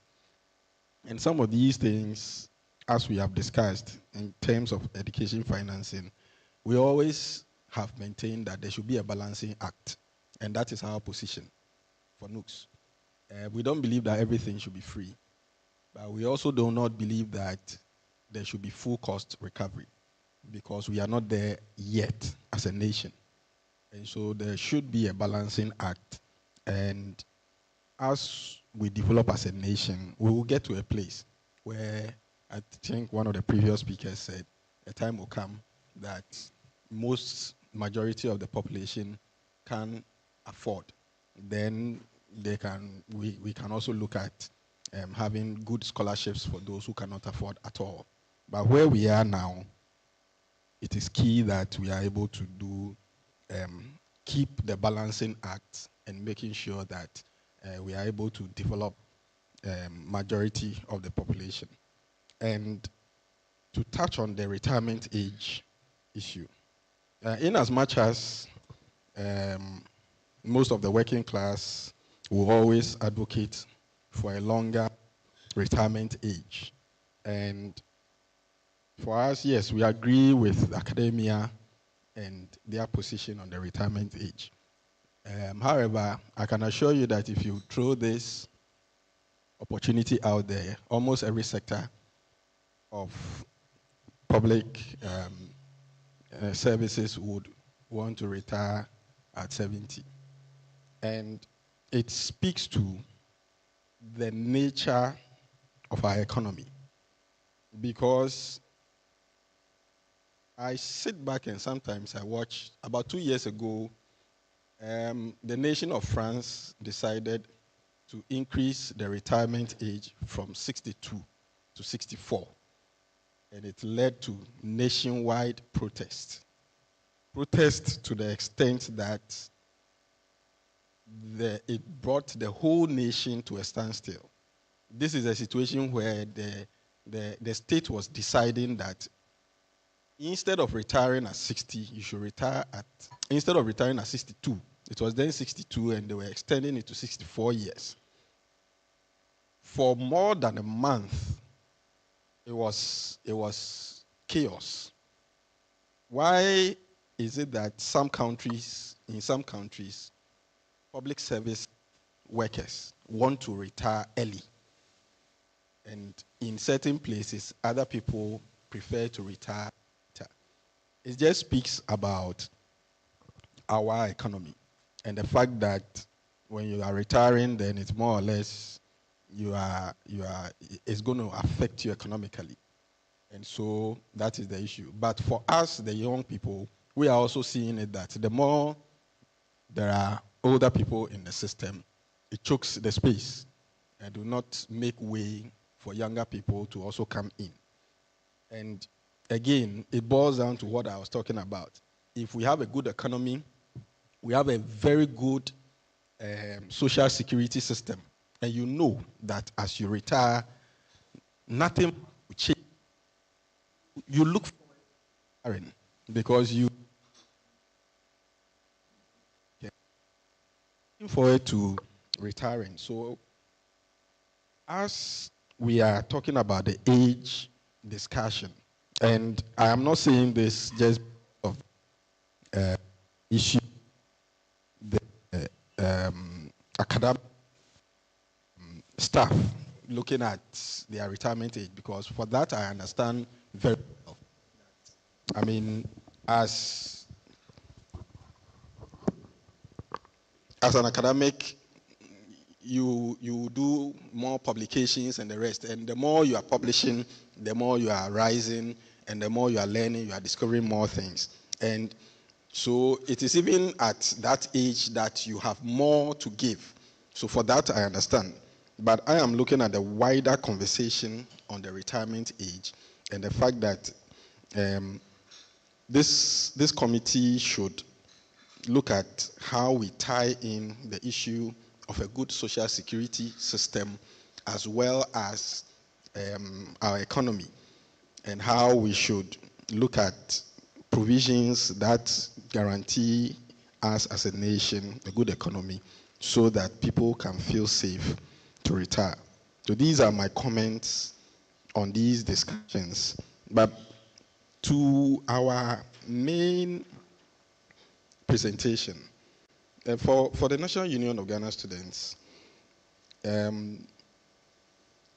established in 1962 with vast experience in student leadership and youth leadership.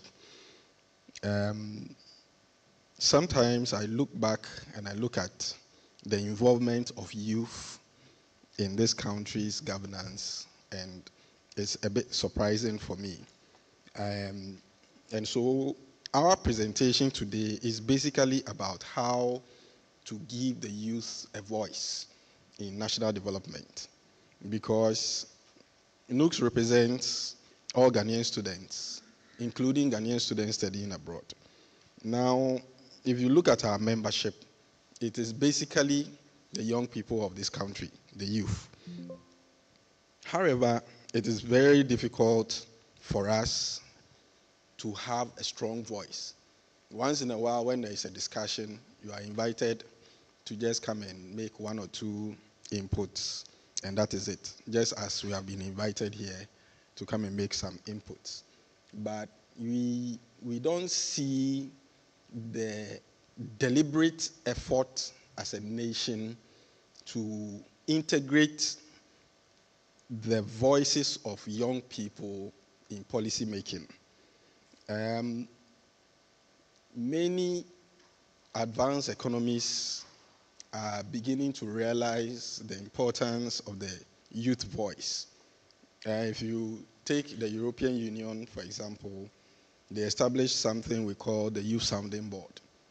Now, this Youth Sounding Board that they established is supposed to advise the European Union on policies that affect young people. And so they did a call and appointed 25 people across the whole world. And there's a Ghanaian on that Youth Sounding Board for the European Union. And for every major policy decision, they seek the opinion of the Youth Sounding Board before they spend. When they started doing this, they realized that they started making very good decisions. And so they extended the mandate of the Youth Sounding Board to not only decisions that affect the young people, but all decisions. And this is what they have been implementing. And even beyond that, what they have now done is they have started establishing nation-centered youth sounding boards. So as we speak, the European Union has made a call in Ghana. They are establishing Youth Sounding Board Ghana, Youth Sounding Board Liberia, and the rest. And they are in the process of recruiting a Youth Sounding Board for Ghana for this board to advise them on how to spend in Ghana. And this is where advanced economies are moving to. However, we come to our own nation, but where it is very, very difficult for young people to be involved in decision making. Yes, sometimes it is very easy to dismiss the young people because personally as a youth leader, I'm also a parent. And so if sometimes my child comes to me and is talking, most of the time my first thing is, I know what you are coming to say. I've been there before, whatever you are saying is, and so in my mind, whatever you are saying is not really anything. But once in a while, I realize that what the child is saying, I may not even have averted my mind to it at all. And so for us, we feel that it is not just being heard, but being part of the decision making really matters, because we will always help to make very impactful decisions, because whatever decisions are being made, most of the time, the long-lasting effect is on us. We are going to, inherit this new constitution that is being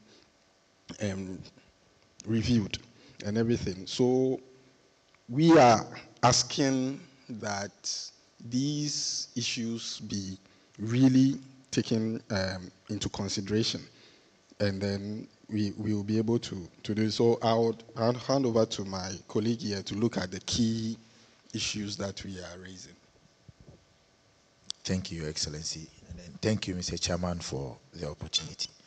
So we have about 9 points that we are suggesting to be included in the review. Then the first one is an amendment to Article 94(1)(a). That is about the eligibility to be a member of parliament.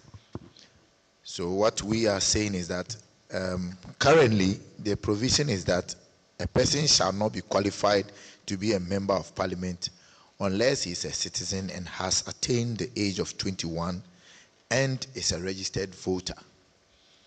Our proposed amendment is that a clause be introduced that mandates a minimum of 10% of parliamentary seats to be reserved for candidates aged between 18 and 35. Alternatively, a provision be made for national youth representative seat in parliament to serve as a non-voting member, advising on youth-related bills and policies. So why are we asking for this? We are saying that this will institutionalize youth representation in legislative processes and ensure that decisions reflect aspirations of Ghana's largest democratic group, or demographic group, sorry. Mr. Chairman, our second contribution is that the directive principles of state policy 1, 2, and 6. Currently, these principles guide the state policy but are not enforceable rights, because we are told it is just directives, it is just directing state policies, and it cannot be enforced. They are not justiciable. But we are saying that it should be made justiciable, such that youth employment creation, if it is made justiciable, should be introduced, or a clause should be introduced to say government should allocate a minimum percentage of GDP to youth employment initiatives. And then there's a requirement for the creation of national youth employment framework enforceable through legislation, so that somebody can go to court and enforce it. We like in one of the discussions right now, we were told that even though some of the things we say are not justiciable or they are just directive principles, as and when the need arises, they become enforceable by people who want to enforce it.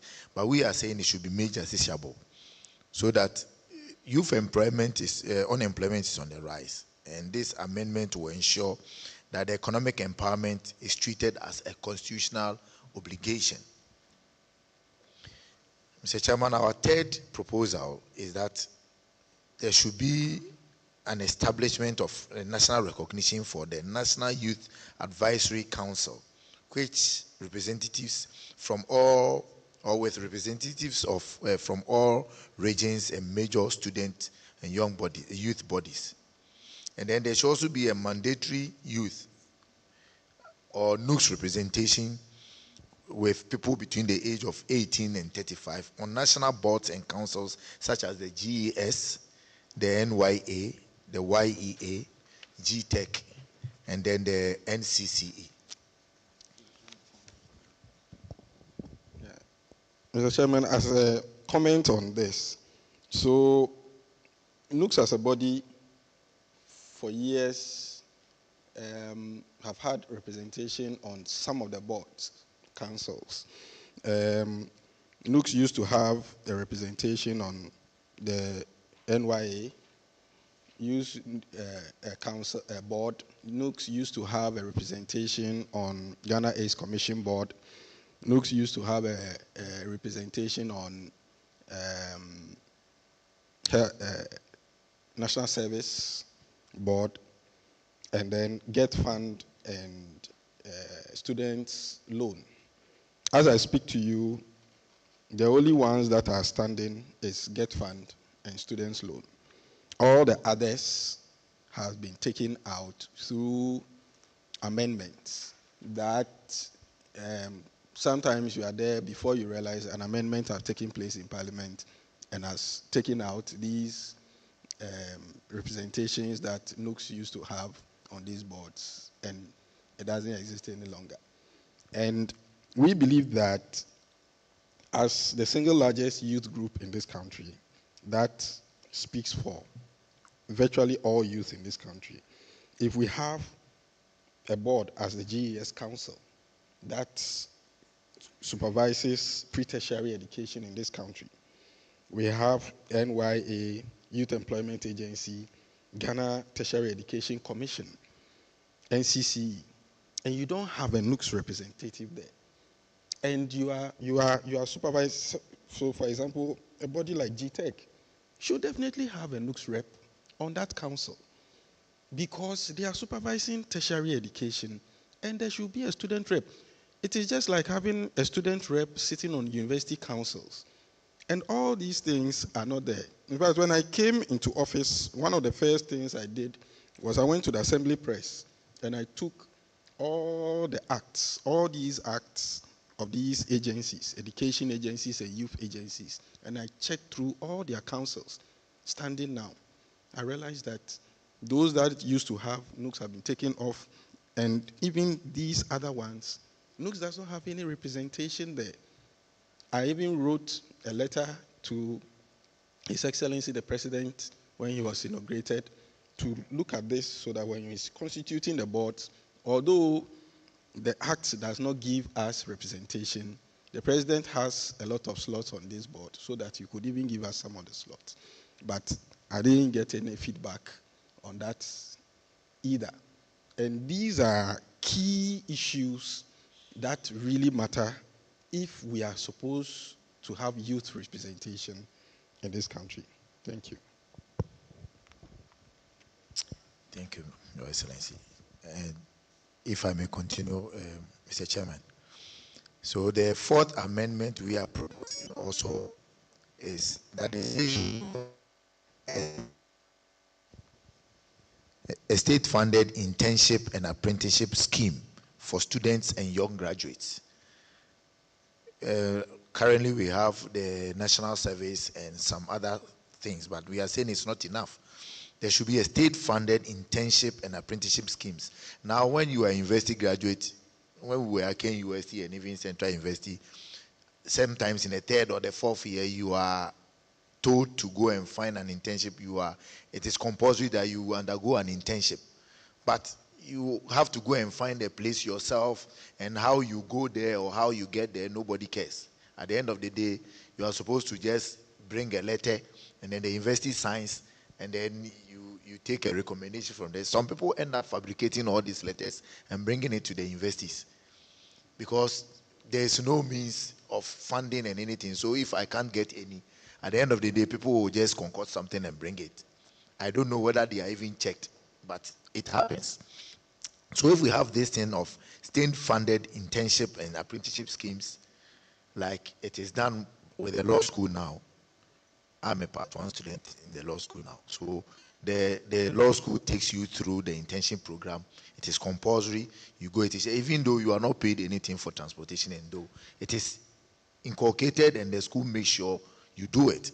So this is what we are requesting for in the fourth amendment of Article 37 2B. And then we say there should also be a public-private youth employment partnership through legally binding frameworks. All these things will help the youth. And so to go on quickly, the fifth amendment also has to do with a digital access and innovation rights. This is very important because currently with the digital system that we have, all the universities, you cannot be a university student without a laptop and all those things. When you go to the secondary schools, some of them have these computer labs that they enter like 4 times in the whole of 3 years. Computer labs have become like white elephants sitting there, and then sometimes they don't even have an IT teacher, and they still draw computers on boards for students to look at. And the universities also, you go there, you are given assignment and things, but the universities don't have adequate labs, computer labs and things. Meanwhile, when you go to other universities somewhere, even the library can borrow you a laptop for you to use to do your assignment. We don't have all these things here. So we are also saying that there should be a new clause under Chapter 6 for digital access and innovation rights to ensure universal access to affordable internet and digital tools for students. And we, as also a student of research as well in Kenya University now, there are a lot of sites that you go to get papers and things for your research, and they are not accessible. the universities, the librarians will tell you, oh, it is accessible. But you go there, it is not accessible. You still have to buy some damn. If you don't have money, then you have to find your own ways and means. So this amendment will also help establish and fund innovation and technology hubs across all the 16 regions. That is our fifth proposal.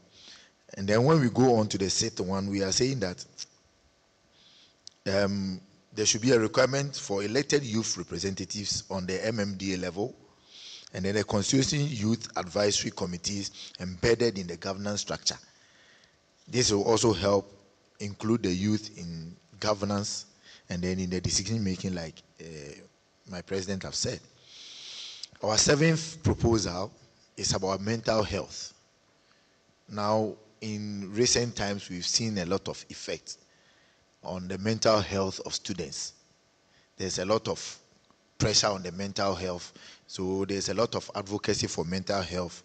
And we see how our VCs can tell us how much students are committing suicide and all those things. And we think that there should be a free mental health service in all secondary schools and tertiary institutions. We currently know that there is some guidance and counseling installations there, but we are saying it's not enough. There should be mental health, and it should be a requirement that from time to time, maybe the beginning of the semester, the middle of the semester, or the end of the semester, there should be free mental health services across all secondary schools and tertiary institutions. And then there should be an integration of mental wellness education in the curriculum at all levels. So that from the beginning, people start learning about mental health. There are a lot of things. We used to hear stress and things as if they are foreign, but now it is with us. There's a lot of stress in people's head. People don't even know what it is. Even some adults don't know. It is stress, but they don't know. So we also advocate for all some of these things. And then our eighth amendment is on local governance, or the local government, that there should be an establishment of a district youth development fund to check the development of our youth at the district level. At the district level, because we are saying that our district level, we are decentralizing governance. That is why they are the district assemblies and the municipal assemblies. So at that level, there should be a fund that is checking the development of the youth, and then an appointment of at least one youth as a chair of assembly subcommittee. All assembly or some of the assembly subcommittees, as they may apply, should have a representative there or to chair, so that things are checked properly. The last one that we have, but not the least, is the environmental and climate justice, as our VCs have also said it. Because if all these things that we have mentioned are put in place and the environment is bad, then we don't have any future as a country. Because when we were young, we used to drink water straight from the rivers. I'm not that old, but fast forward now, you are even afraid, even if the water is clear, you don't know what chemicals are in there. So we also agree in this point with the VCs, our vice chancellors, that the environment, the state shall recognize the rights of the future generations to a healthy environment. And then the youth shall have representation on climate change and advisory councils at national and district levels. All schools shall also implement mandatory environmental sustainability programs, so that a lot of the people doing the Galamsey are part of us. A lot of them are also educated and they know. A lot of them are also not educated and they know. But whatever they are, we also encourage that the environmental sustainability program should be mandatory at all levels of education, so that they will check that. And then to also add my small voice to the funding of the education and the research and all those things. I was privileged to be in Stellenbosch University in South Africa to do a master's in horticulture, and I was on a bursary for the whole 3 years. And then Stellenbosch produces about over 300 PhDs every year, and about 95% of them are all funded by the school. I know our VCs, some of them were also there and things. There are a lot of programs implemented by a lot of universities that check the funding, not only from the government, because when I was there, I remember Stellenbosch didn't have enough funding from the university, from the government. Actually, it was almost no funding because it is an Afrikaans university. There was almost no funding from the government. But Stellenbosch thrived more than even University of Cape Town. I remember when I was there in 2014, 2015, there was a strike. Fees must fall. It was only Stellenbosch that stood. All the universities closed down. Stellenbosch didn't. And there's a comprehensive program that made sure that all postgraduate students, not even only undergrad, postgraduate students were funded and it was working. So if our VCs can take a cue and probably check also from there, there's something there that we might learn. Thank you. Thank you very much for that comprehensive youth manifesto, which is good. A number of the points you make in your presentation have been sounded here, especially when we had the session on rights, gender, and youth. There were other youth groups that were here and youth representatives who made similar proposals, or at least in principle. So this issue about youth representation, so some of the points you make here would appear to belong in the chapter on rights. The chapter of the Constitution currently has a provision on children's rights, but not youth, right? So our attention was drawn to the fact that children's rights do not cover youth, because that's a different category. And there are constitutions, the Kenyan Constitution being one, which has separate provisions for youth, right? So it's not a foreign idea. And then this idea of participation beyond voice, right? And that, I think, you express it more concretely in terms of, a carve out of certain percentage of seats and other things in the legislative bodies, at various policy making bodies. There is also that advocacy has been made. And I think there's a general principle that is gaining acceptance. South Africa's constitution does have that provision. Kenya does have that too. That groups or constituencies that are going to be affected by certain laws must at the minimum be consulted, right, in the making of those laws, right? In our constitution, I guess only the chieftaincy institution has that right, more or less, recognized in the Constitution, Article 242, where any bill that would affect the chieftaincy institution has to go to the National House of Chiefs. But I think the principle makes sense generally. And it tends to come under a new right of participation, that if you are going to be affected by a decision, then in the making of that decision, that particular constituency must be consulted. And in South Africa, if you didn't, it's grounds for invalidating the law. Actually, Kenya has a similar law. So I think the principle is generally, so where it gets interesting is you asking for, say, a percentage of seats. Now, of course, again, that is not a foreign idea. There are some legislatures on which there are special seats for youth, special seats for women, and the like. But I want to push, so in the Ghana context, right, is it that, I mean, do we need those particular provisions in order to open up our politics and political institutions and policy-making institutions for youth participation? Or is it something else that is locking the youth out of, say, the parliament, right? You are very energetic, the most energetic cohort of the population. You do a lot of foot soldier work for politicians. You are quite vocal.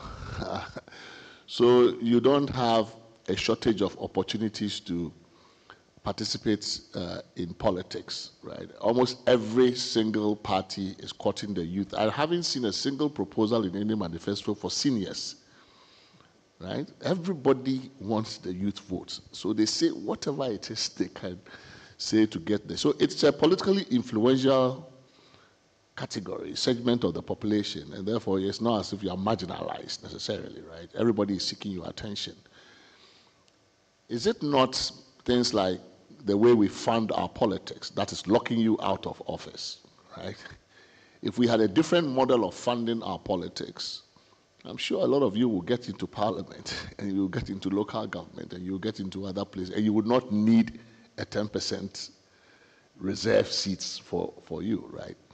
So again, you know, maybe 10% is actually, you will probably get 25, you probably get more. If we were funding our politics a different way and we didn't have this monetization of politics where you have to raise 300,000 US dollars to get into the legislature and stuff like that. So have you also thought through ways in which the way our politics is organized, if it were organized differently, will create many more opportunities for youth to be at the table, right, and not just on the menu, right? So look at that aspect as well in terms of what it is that you would want us to look at, or it may be a less controversial way of, you know, a more kind of public good way of solving the problem than just trying to solve it specially for just the youth category, right? So it's something that I think it would be interesting for you to take up. But I think the idea that something that affects the youth has to have at least voice from the youth, same way we would expect it for any other group, I think that generally in principle does make sense. So if you have concrete proposals on that, I just wanted you to reflect on the best way to get to the representation question. Then you talked about state-funded internships and apprenticeship. I mean, the idea itself is not, you know, of course, makes sense, but why must the state be the duty bearer in all of these situations, right? We have a situation where we have a tertiary education landscape now that has lots of private universities, right? Why must it not be one of the duties of a university when it has admitted students and is taking them through a course of education to assist them, right? To assist them to find these kinds of opportunities for their students. Why must everything, why must the state be the default obligor, right? A duty bearer in every single situation? And I say this not because I don't think the state has a role, but sometimes you put too many of these things on the state when you know that the state cannot do it. And then it makes the right lose value. It loses value because it's in the Constitution, but nobody is obeying it. If something is in the Constitution and it's glossed over, ignored repeatedly, then it loses value, right? Then the Constitution actually also loses value. So it's also important what you put in to think about its efficacy. Is it going to be enforced? Is it going to be complied with? Maybe if we shared it as an obligation for every institution that admits these students to support them, you know, to support them with mental health facilities, not just the state, right? To have, you know, to do these things as part of what it is that you offer as a university or as a tertiary institution. Maybe that kind of this, you know, reflexive default, the state must do this, the state must do this, would not, you know, be resisted. Because sometimes, I mean, too much of it is actually, you're just forcing resistance on the part of the political class that feels that we don't have the resources or the, you know, these things. So we won't put it in at all. Even though the idea is good, the moment you say you should do it, they don't want to do it. But if it's there as a general obligation of certain institutions that operate in this area to try and at least do this, then you might actually get less resistance to the idea. So thank you for the ideas you put forth. I think, you know, the mental health issue really, I think Amnesty International and one other body when they were here really did make that point very strongly. I think the evidence is there that, we need to begin to deal with this problem. It's not just stress, it's drug abuse, substance abuse. I mean, I recently learned that, I was looking and say it's called red. I mean, it's not a laughing matter. This is serious stuff, right? But it has become a laughing matter. And I think that, the issues of mental health, is something that we should definitely, I don't have a solution to it. I'm happy that you guys have flagged it as a big issue. But let's look for more ways at getting at this, beyond just saying that the state must do this. I mean, maybe we should think about different ways of coming at the solution to this problem, because the problem is there. It's staring us in the face. It's a real problem. And, because it's a constitution, there's a tendency to think that then the only thing you do is you put it in the constitution, the state must do it. But are there other ways we can get at that problem? You see, the people on the streets, take care, transacting business in the marketplace. I mean, we take their money like they are regular people. Sometimes we do business with people with clear psychotic, evidently psychotic issues, as if they're just regular people, and they're totally oblivious to the fact that they're not. Are there different ways of getting at this than just putting in the text, the states will do this, which if it doesn't do, then what? If the state doesn't do it, then what? Then it still stays on the books and it doesn't do it. So just come up with some, you guys are young, you have more creative stuff, so come up with some interesting ideas for us, right, at getting at these problems. Thank you.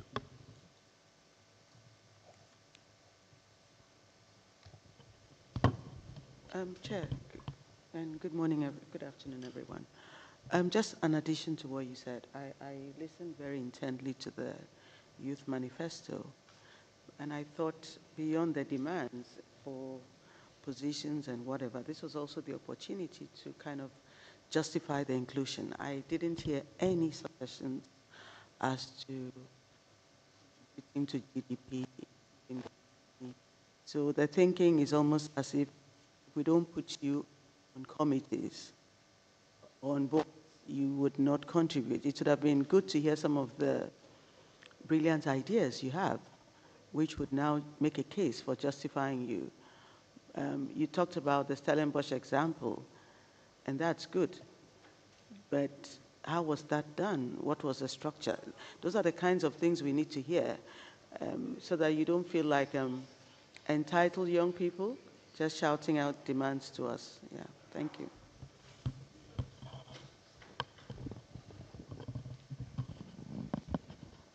Thank you. Yes,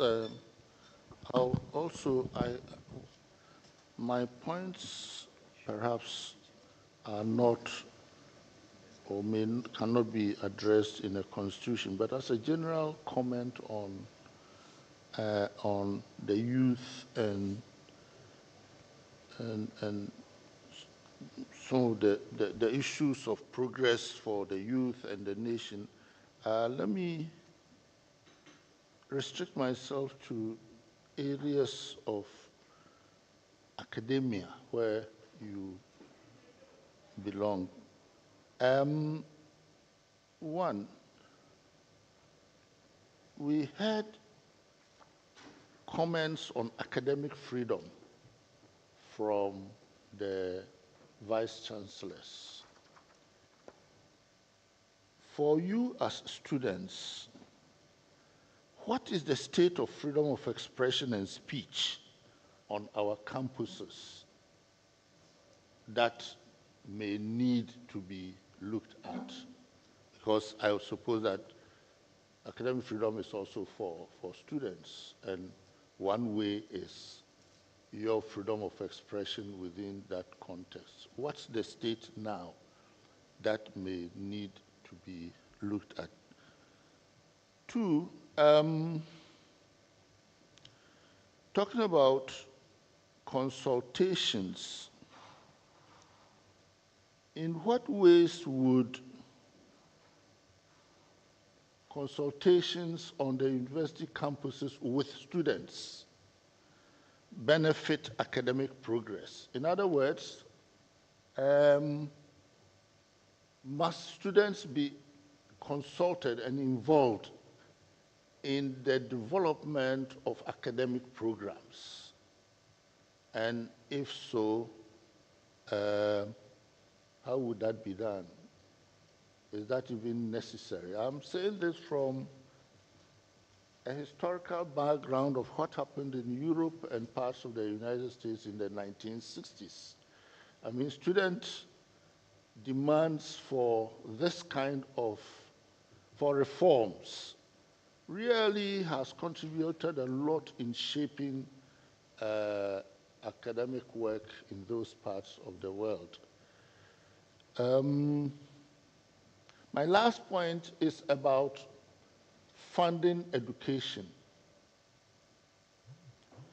I think there are all kinds of, there are some scholarship schemes in this country.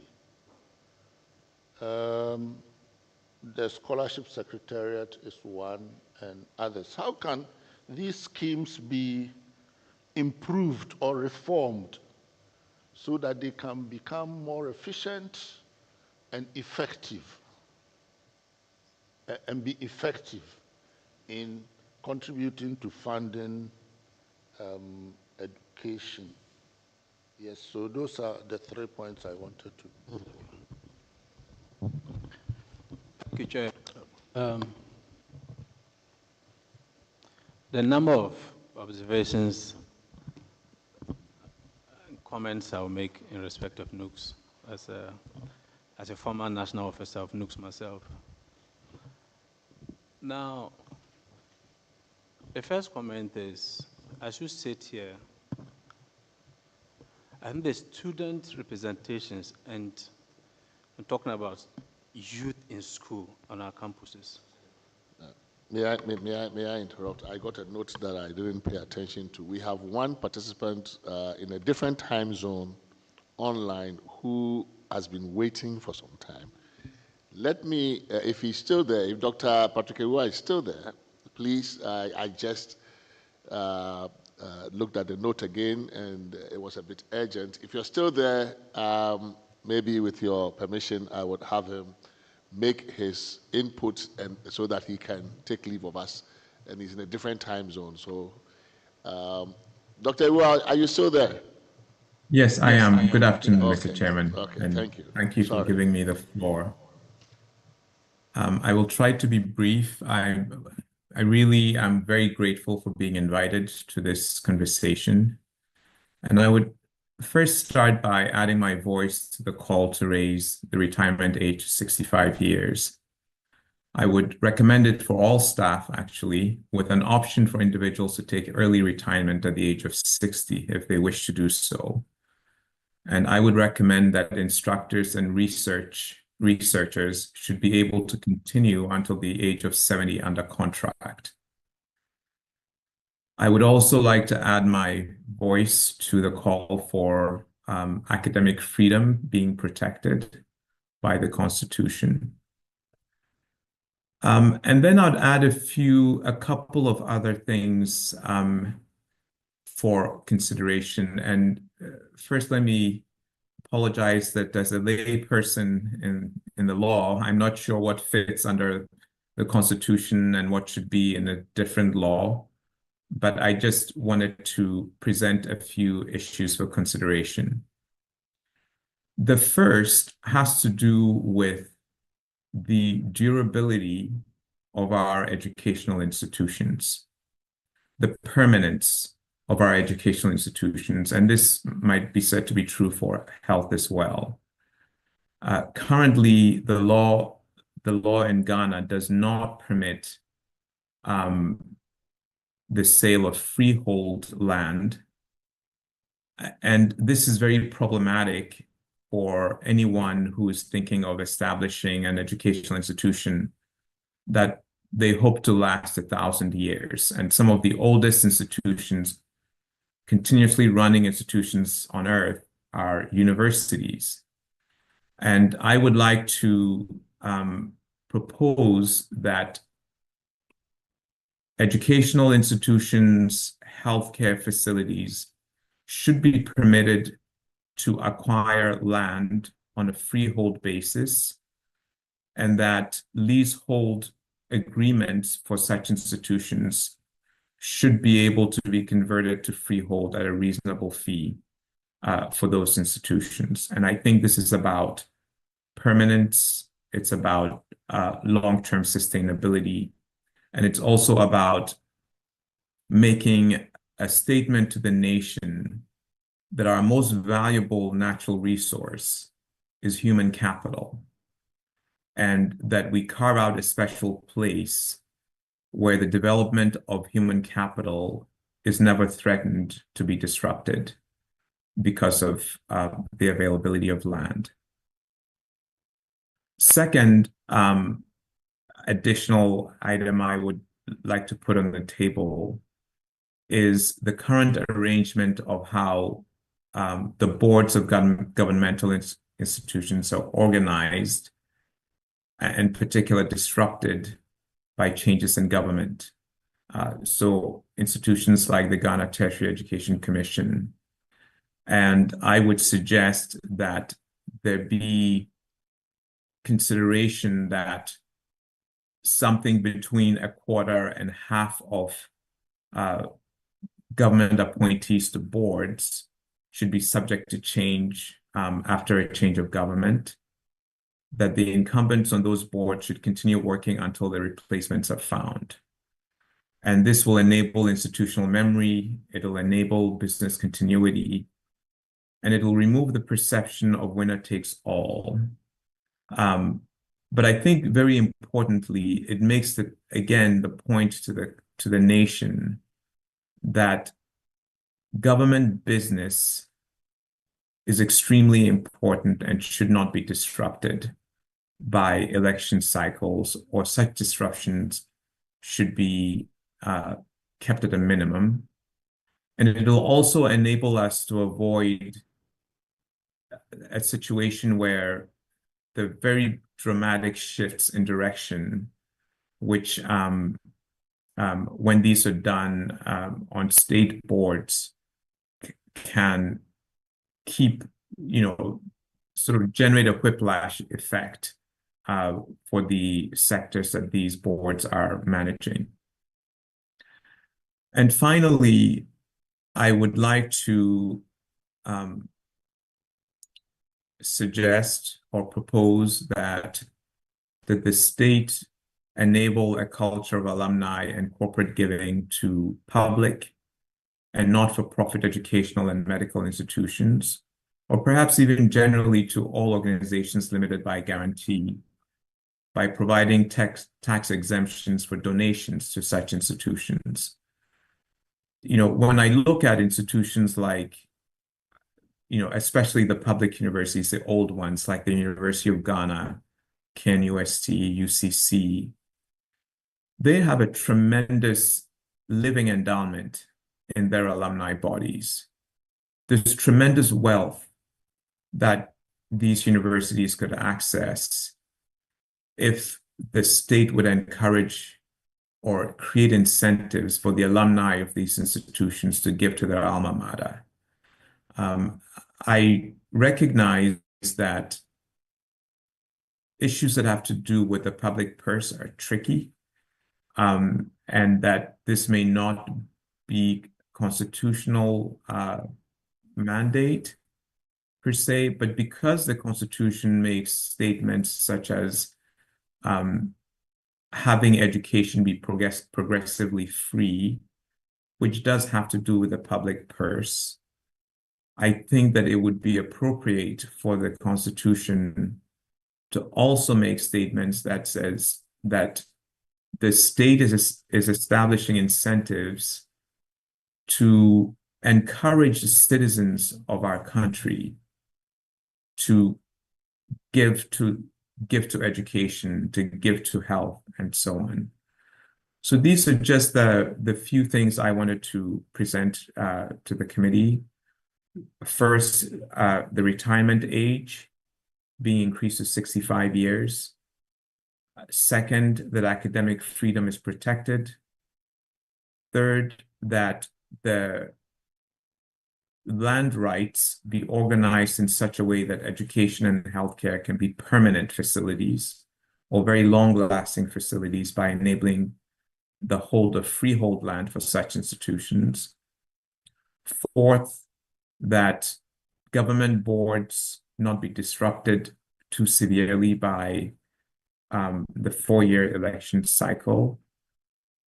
And fifth, that the state give incentives for the population to donate to educational and healthcare facilities. Thank you very much.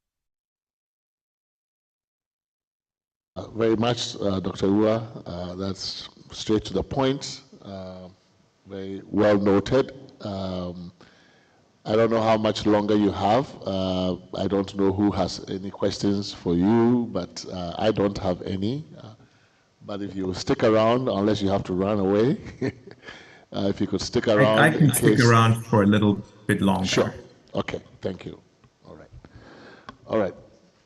Okay. Thank you. Thank you, Chairman.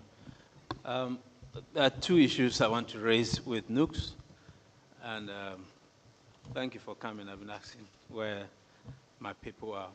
Now, let's the first comment with that, my lady is here in respect of Chapter 6 of the Constitution. The position of the law is not nuanced. It's not a clear case that those provisions are not justiciable at all. That is not what it is. My lady here gave the judgment in FIDAC versus Public Universities of Ghana. And so it is nuanced, where those rights are aligned to other provisions of the Constitution that are justiciable. That's not the position of the law. Now, but I want to look at the structure of NUCS. Okay, I think you have to begin from there. If you see your voices being drawn out because that you are not heard, it may be due to the way you're organized. We have SSCs, the Student Representative Councils in the various universities. And so it is not entirely true. And I know that the SSC president is a member of the University Council. And so decisions that are made at the University Council level in terms of, not necessarily academic content or programs, but, things that affect students in the running of the universities. I know that the student bodies are part of those decisions. The Vice Chancellors can bear me out. Now, so what exactly is NUCS as a body? What's your core mandate and your objective? And how are you organized and coordinate with the other existing student bodies? Because you're supposed to be the student, if you like, the umbrella organization of all students of Ghana, but it doesn't appear so. We have University Students Association of Ghana. We used to have GNUPS. We have polytechnics and the technical universities, all of that. You are so splitted all over the place, and I think you need to coalesce and put your energies together so that when you speak, your voice is stronger than it is now. Also, endeavor to have an independent, act as an independent institution, and that your constituency is the youth of Ghana. We have seen that politics has kind of eroded your power. In the early days of the National Union of Ghana students, you, together with other progressive forces like the TUC, when the country wasn't, when the country, there was a quest for the country to come back to democratic rule. Okay, that's prior to 1992. NUCS was very vibrant, respected, and one of the foremost institutions in this country that the public would have recourse to. And then anytime you issue statements, they bore a lot of weight and respect. You'd agree with me that that's not the case now. And there are several factors that will account for that. You need to attack the solution from your own selves. Look within, how you're organized and how you can better present a stronger voice than you present now. Then you can be heard. And I will align myself with the earlier suggestions that don't just come with entitlement requests. Come also with ideas. You are the Gen Zs. This is the age of whatever it is. I'm surprised that you didn't speak about technology and how you can leverage what we have, how the state can help you realize your full potential as we have now, AI, technology hubs, and all of that. We want to see that. We want to see some of those ideas so that we can help your progress and the progress of the country. Thank you. Okay, thank you very much. So let me just follow up. I just have a question for you and then one for Dr. Patrick Ewa as well. So if you, National Union of Ghana Students, it's just following up from where Dr. Arena left off. What would be your reaction if we deleted the name or nomenclature National Union of Ghana Students, and in place of that, just clearly and simply states a youth to represent the views of the youth without putting in there a particular group? Because there are so many splinter groups. Why should you put NUCs there? You don't have to put NUCs. That's my view, and I want to take your reaction to this particular one. And to Dr. Patrick Ewa on your proposal in relation to land rights and your suggestion that when it comes to educational institutions, you should be allowed to have freeholds. My difficulty is how do we avoid abuse? Because now, if we follow your suggestion through, if I want a freehold interest, all I have to do is to establish a school. And it's not too difficult to establish a school. And that will be going around the law. I do not think that the current arrangement is that bad, considering that under the current Land Act, the leases, you have an entitlement to have it renewed, subject to new terms, but you don't lose your investment on the land. And I think that's not a bad arrangement. So I just want an assurance from you as to how do we deal with the question of abuse if we are to give educational institutions a freehold interest. I thank you.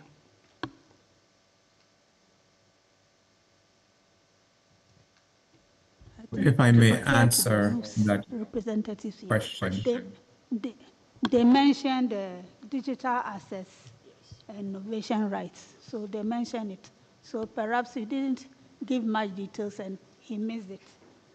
So perhaps in your presentation, and it is a right which should be recognized because it helps us to, so that when you are doing internship and you have some access to them, you must have access to other universities and to other courts in the world. Because when I was still in artists, we were having interns from Fordham universities, and those students had access to all Supreme Court judgments and Commonwealth countries. So even after they left, I was using them. If I had, I need something, I'll text the intern who was with me, Japanese, to do the research for me. It was very helpful.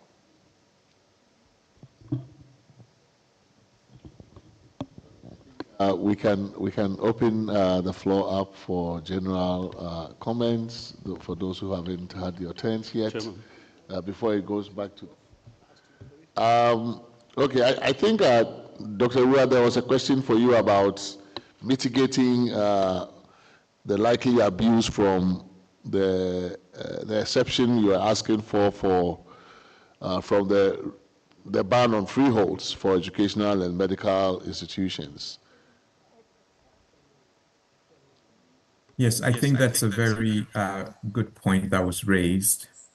And I think there should be some kind of means testing and validation. A simple one might be that institutions can only achieve this if they have proved to last beyond a certain limit. So it's not something that organizations can acquire land freehold on day one, but they can acquire leasehold land, establish campuses, get accredited, achieve presidential charter, and show a certain intention and evidence that they truly are an educational institution, that they're not some fraudulent activity. And so perhaps having some time, a watermark that they must reach in order to be able to make such an acquisition would be important. But I just want to emphasize that, to build a lasting institution, if you look at, whether it's a Cambridge or a Harvard or institutions like that, where they're making tremendous investments in infrastructure, tremendous infrastructure investments in scientific inquiry and so on, that the risk that at year 100 that might be disrupted can be quite daunting. And so this is something that we really should try to find a solution to. But the point is very well taken that, there is always the opportunity for people to sort of abuse the law. I would also say that if and when such abuse occurs, there should be sanctions for that abuse. That there must be law enforcement for criminal activity and for fraud.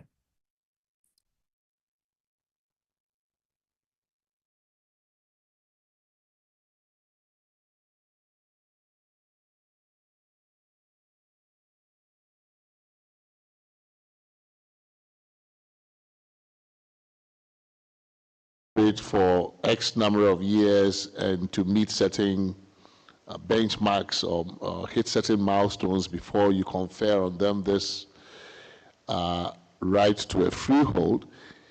If you're taking the freehold from the state, that's probably easier to do, right? But if you're allowing a university to run, and then somewhere X number of years later, they have a leasehold, but it's from a private, it's from a family or a school, then you will be essentially expropriating the land, right?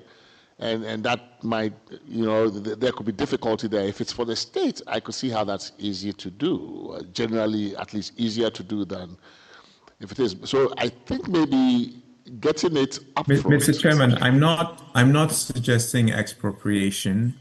But if you already are on a leasehold and the state is converting it to freehold. I may give an example, and this will sound a bit like self-interest, but I think it's a useful example. Where HSC is currently located, we have a leasehold with the chief of Brikusu, and it's not stool land, it is family land. That family is willing to enter into a freehold arrangement with the university, but the law does not permit them to do so. And so if there's an agreement of parties, because those parties value education, the law actually currently does not permit that to occur. And second, I think that I should have said that this is I'm making this suggestion for public and not-for-profit entities. I think that when an entity is for profit and there's a private benefit incentive for the operators, then this becomes a very shaky proposition. But for a non-profit that is organized as a company limited by guarantee and organized to do so in perpetuity, this would not be an unreasonable thing to permit, just as you would permit it for a public entity, because it is a public benefit entity that would be doing this.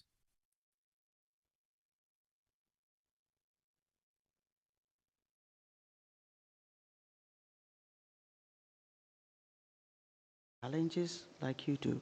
If the law permits that where it is for a purpose such as a school, a hospital, just looking at the quantum of investment it takes to get a university going or a hospital and the development that it tends to bring to the surrounding areas, I think that exception can be made. And we can include in that same provision that if at any time the purpose changes, it would revert back into a lease.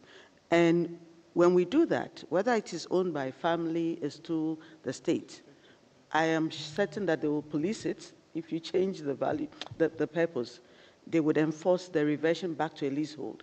But I think this confirms what her ladyship has been saying, and I've been arguing with her about the investments on certain kinds of investments on lands that are leaseholds and what happens when the lease expires. And this is a clear case for an exception because just the level of development they bring and the public good, I think that case can be made. Thank you. Okay, so I think we can open up the conversation for other participants. We'll take the one from the right and then we'll move back to the left. They've been ignored for too long. Mr. Chairman, first of all, thank you very much for the invitation to be part of the discussions that are going on here. The first point that I want to raise comes from an experience.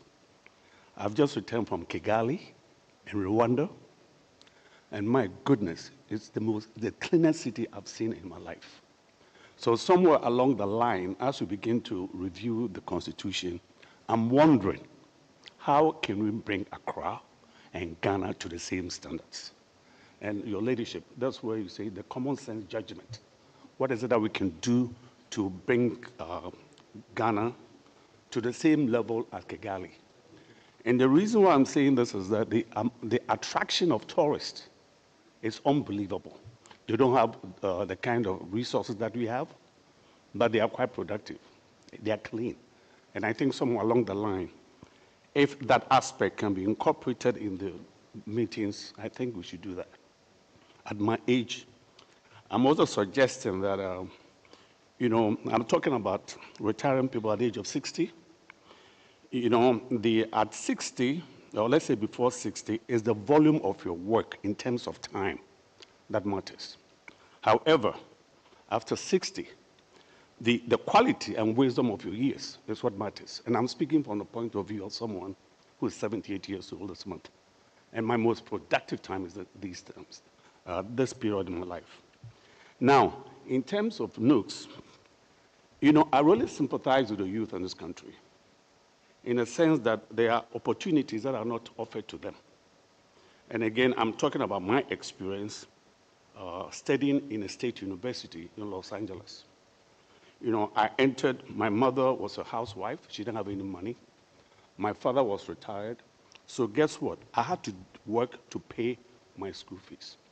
But the state universities allow curriculum to bring in the work ethic. And that's what I mean. I had a choice to take all my classes on Tuesdays and Thursdays.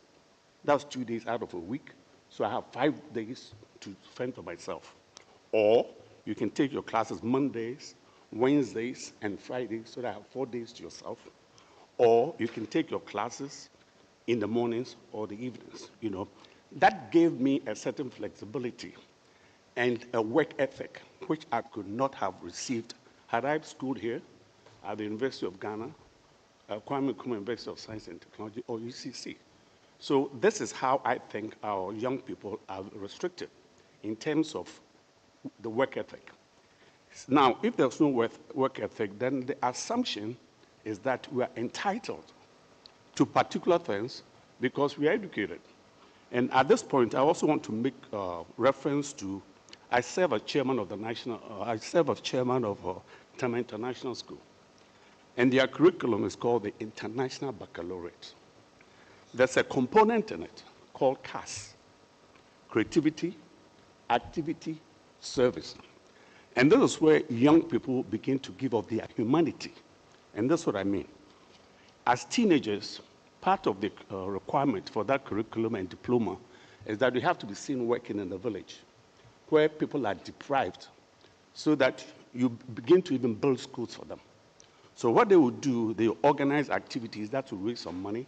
Then they identify particular deprived areas, and they buy cement, they buy sand, they buy stones, and these kids live in the villages and they build schools. Now, can you imagine that this is done across the country? Because I would imagine about 10% of our are probably in that age bracket. See, once you begin to give up your humanity, and then you come out into the real world, it molds you in a certain way.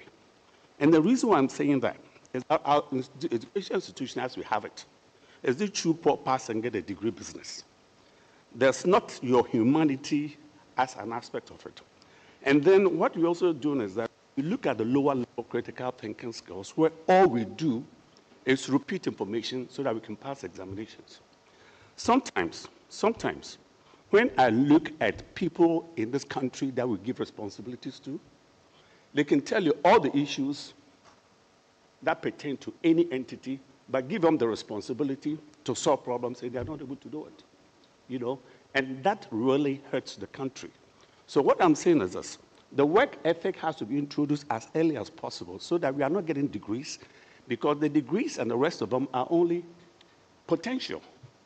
The accomplishment, my goodness, is what it is that you do with your master's degree. What do you do with a bachelor's degree? What do you do with your PhD? That is where education begins to make sense. So I think it's time to begin to incorporate these things in there. Now, in terms of internships, I just spoke with a group called ALX, and it was been introduced by African Leadership University, and I spent time with them in Kigali. Now, the question that is asked for a first person who wants to enter any job market is, what experience do you have? And invariably, people don't have experiences. But I can't wait to ask that question, what experience do you have? And I'll tell you, the experience that I have is that to pay my school fees, I had to mop floors in a hotel. Menial jobs. Nobody will ask you, what experience do you have? I was selling newspapers, and nobody's going to ask you, what experience do you have? I was driving trucks and that sort of thing. So what that prepares you, it prepares you for the world of work. Now, what we are doing is confusing our young people to think that once you have a degree, then you are entitled. Entitled to what? There's no way, for example, I will employ someone who, again, the issue I want to also raise is this. I came back to visit Ghana when I was in school in the US.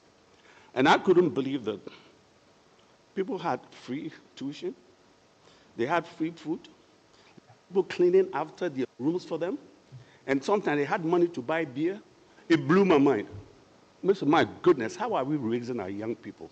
So these are, and I'm sure that some of you benefited from this sort of thing. Let's begin to look at being very realistic. You know, very realistic. How are we raising the youth so that they have expectations that cannot be met? Because now, check this.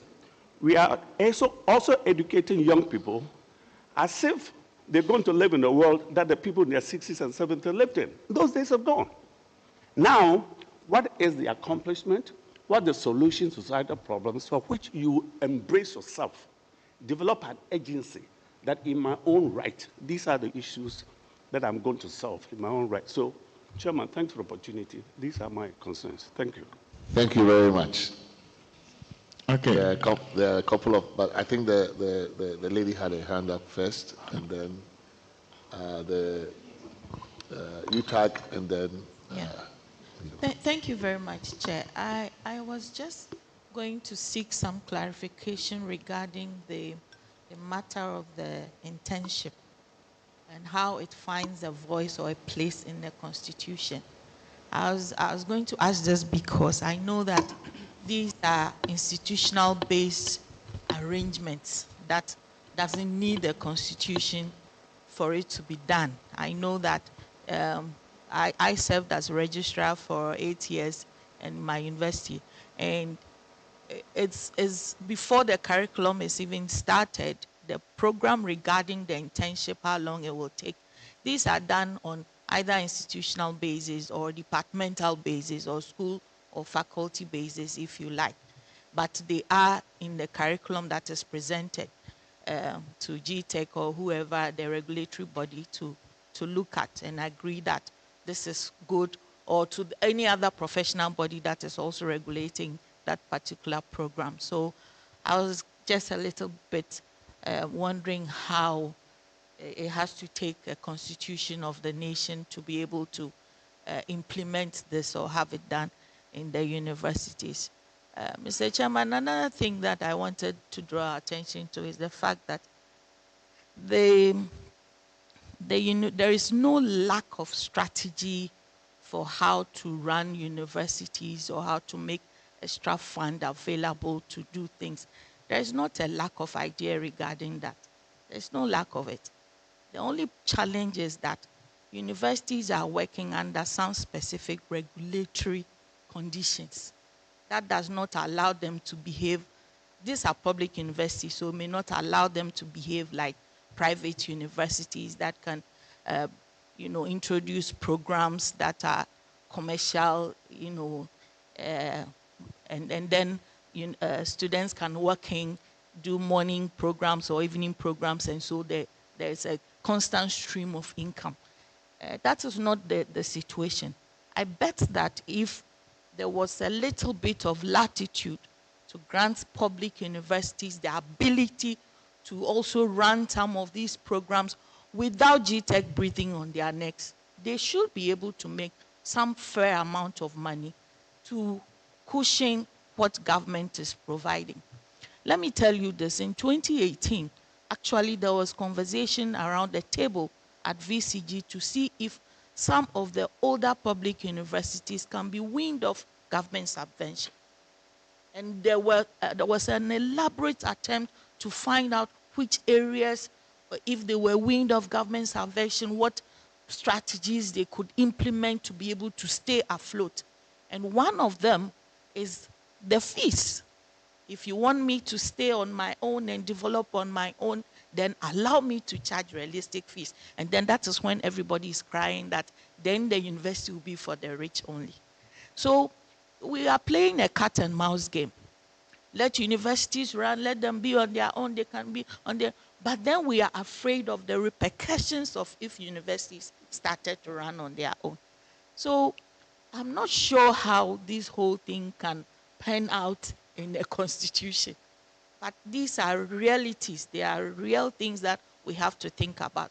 Could Legon, could KNUST, could UCC stand on their own? Could we use them as model universities that are now grown enough to be on their own and behave like the Harvards and all the other institutions that we keep comparing to all the time? So, Chairman, these are some of my thoughts. And that universities, there are a lot of strategies that people, every time we go for our strategic planning, whatever, all these ideas come around.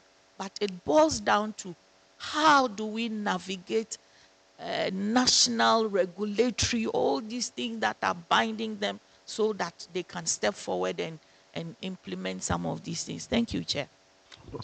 Just a quick intervention. Just on the point you just made, I think that if you look at the model being implemented by the University of Ghana School of Law, I mean, we're also working with the same structure. And we've actually sought the assistance from GTech. And currently what we have in the law school is that apart from the regular school for the undergrads, we have a post-first degree, which runs only in the evenings from 5 to 8. It's fully subscribed, fully paid for, not subvented in any way. We've also introduced 18 twin programs, so let's say 36 or 37, 38 programs at the master's level.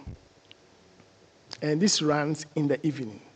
And at least about 1,000 students, which is raking a lot of money. I'm only trying to say that even within the current structure, if we think through, and with the guidance of GTech, the public institutions can do a lot more, even with the current structure, I think. Yes, GTech will help you, but these are on institutional basis most of the time. And it depends on the rapport you have with them, how much more work you want to put in this. And that's why we had a proliferation of distance learning centers all around the country. And even the universities have complained that I'm the institution of University for Development Studies. I have a development program. KNUST has come to set up a campus in Tamale, also running development programs and catching the same students that are supposed to be in UDS. Now UDS is crying, I don't have students. Because KNUST is in Tamale. Why is KNUST in Tamale? Because KNUST has to make money. So we are just running around knocking our heads together all the time. So that can be done. But what are the GTech frameworks? When it starts to clamp down on the distance learning centers, all universities are crying. Now you are stopping me from making the IGF that I most need to pay Akudugu and his people when they do part-time. So this thing, we need another forum to discuss it. Thank you. Chairman, I think after the Executive Secretary of VCG has spoken, and and also the students, at least VCG, the Vice Chancellors are our members, UTAC members. And so they have spoken part of the story or what we wanted to present. And I think the students also have submitted some of the things that we wanted to talk about. But before we give I guess give a quick rundown of what our thinking is. I want to quickly talk about what the VCG said, just to add to what they said, that for the academic freedom, I think Prof. Karkari raised the issue of those other factors apart from government. And increasingly, we are getting that emerging as a serious threat to academic freedom, that the chief of the area can say, this must be the vice chancellor. Whatever it is, this must be the principal. And I think that is even a bigger threat than the government. Because for the government, we can always have our ways of pressuring government to bow to our, especially the labor unions. But we can't demonstrate against the chief. The overlord of the area, you can't do anything. And so it's even a bigger challenge for us. So how do we move to also ensure that whatever that we want to put in this constitution takes also into consideration the growing influence of these traditional authorities? And I think that also ties into the bigger picture of this current 1992 constitution, which has served us very well, saying that, for example, in Article 270, 271, that there cannot be legislation about chieftaincy and all that. Meanwhile, that is an area that is causing us a lot of pain. We've seen all the conflicts. We've seen all the problems that we are going through, and yet the Constitution says that we cannot do anything about that sector. So I think we have to rethink about how do we make this our Constitution more embedded within our traditions and also our culture. How do we continue to make sure that we leverage and integrate the formal governance system with the traditional governance system? For example, now you go to any of the places, you are sent to the assemblyman. As a researcher, you go to the community, you want to enter a community. The first place they send you is at the assemblyman. And then he takes you to the traditional, maybe the chief or whatever. And then the whole system, you don't really know who is in charge. We need to create a system that we can integrate this.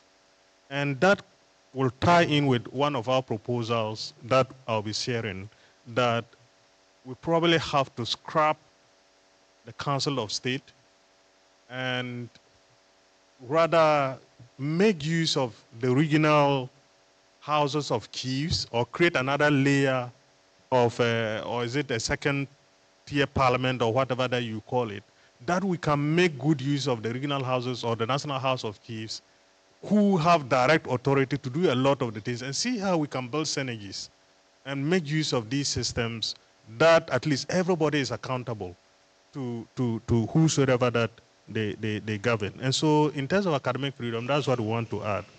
in terms of the funding models, I think my executive secretary has said it all. But what I want to say is that we are talking about the GIMPA model. As we talk, all the public universities in Ghana, all government does is pay salaries. That is the only thing government does as we talk. Government only pays salaries. The universities are responsible for all the things that they have to do. Provision of lecture theaters, payment of utility bills, and all the rest of it are done by the universities. Right? So we shouldn't take it that is the case that government is funding everything in the universities. No, that's not what happens. And fees, again, for the past 2 years, when you increase fees, you cannot do anything. For example, how can you pay 4,000 Ghana cedis as a medical student for the whole year? How can you train a medical student on 4,000 Ghana cedis? But that is what we charge, and you cannot charge anything extra until Parliament will tell you that they have to approve all your fees, they have to do everything. And so honestly, as my executive secretary said, we are just beating around the bush, especially when it comes to tertiary education and educational sector generally. And so I think that we can have another conversation on these matters. And so the funding model of GIMPA is there, but at the moment we are running the hybrid model where government pays staff because we have free tuition. That's what the Constitution guarantees. We have free tuition. So the rest of it is university that has to take care of, using grants, all kinds of things to generate funds to be able to run the system. Now, in recent times, our engagement with GTEC and what we have been trying to do is that can we create a tier system for the universities? As he said, some of the universities should be closer to maturity so that they can be allowed to be on their own and to do some things. And then you can refocus on those that will need further and better support. And for example, we can have what we call the 4-tier system. And we are developing a concept note to share with GTEC and see how we can work this together. So that with the 4-tier system, you have the top tier, they can be independent, they are on their own. And the second tier and the third tier, so that all the universities have to be working towards graduating to the upper tiers as we go along. And we want the universities to remain independent and autonomous, but accountable. And so we need to create accountability frameworks within also to ensure that we get those things going. The National Research Fund, as I mentioned earlier on, there is already a bill on the National Research Fund that was passed in 2020. That's the Act 1056, and it's called the Ghana National Research Fund. It is not for only the universities, and it is also innovation, as my brother Secretary for GMA was saying. Innovation is a key component of that bill. Last year, through the pushing of UTAC and other interest groups, we got the previous government, to appoint the first administrator. There's supposed to be an administrator of the fund, just like GET Fund, and deputy and the rest of the structures. So we got the government to appoint an administrator. Unfortunately, it was at the dying minute. That was in November. His appointment was in November. And as we know, transition. He didn't assume office, but he has lost his job. So the next struggle is we have been, again, pushing for this current government to appoint the administrator. We are aware that the GET Fund allocation has been made. The Act requires that a 5 million Ghana cedis be provided as a seed fund, and then not more than 0.5% of total revenue should be paid annually to the fund. 0.5% of total revenue of the country annually should be paid to the fund for that people. So as we talk, we know that some people have been recommended to the presidency, and they are going to be, we are pushing for that appointment to come out as soon as possible so that we can get the National Research Fund going. And Doc, please, you are part, you are not excluded from this because, I mean, a lot of our colleagues who are also at the teaching hospitals do a lot of research, a lot of you do a lot of research and all that. So it's open to all the universities and the research institutions in the country. And so that is also something that is going on. And now briefly for NUCS.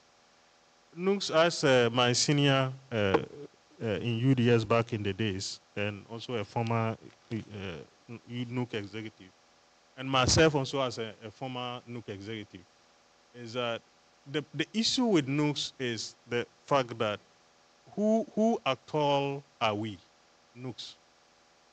You know, because NUCS is supposed to be for all students, right, from all levels. But we have the proliferation of all kinds of groups. And unfortunately, when you come, NUCS at some point became like for university students, undergraduate students. And then when you come to the campuses, NUCS is subservient to SRC. I don't know how the situation is now, but NUCS is subservient to SRC. And so those days, that's how it used to be.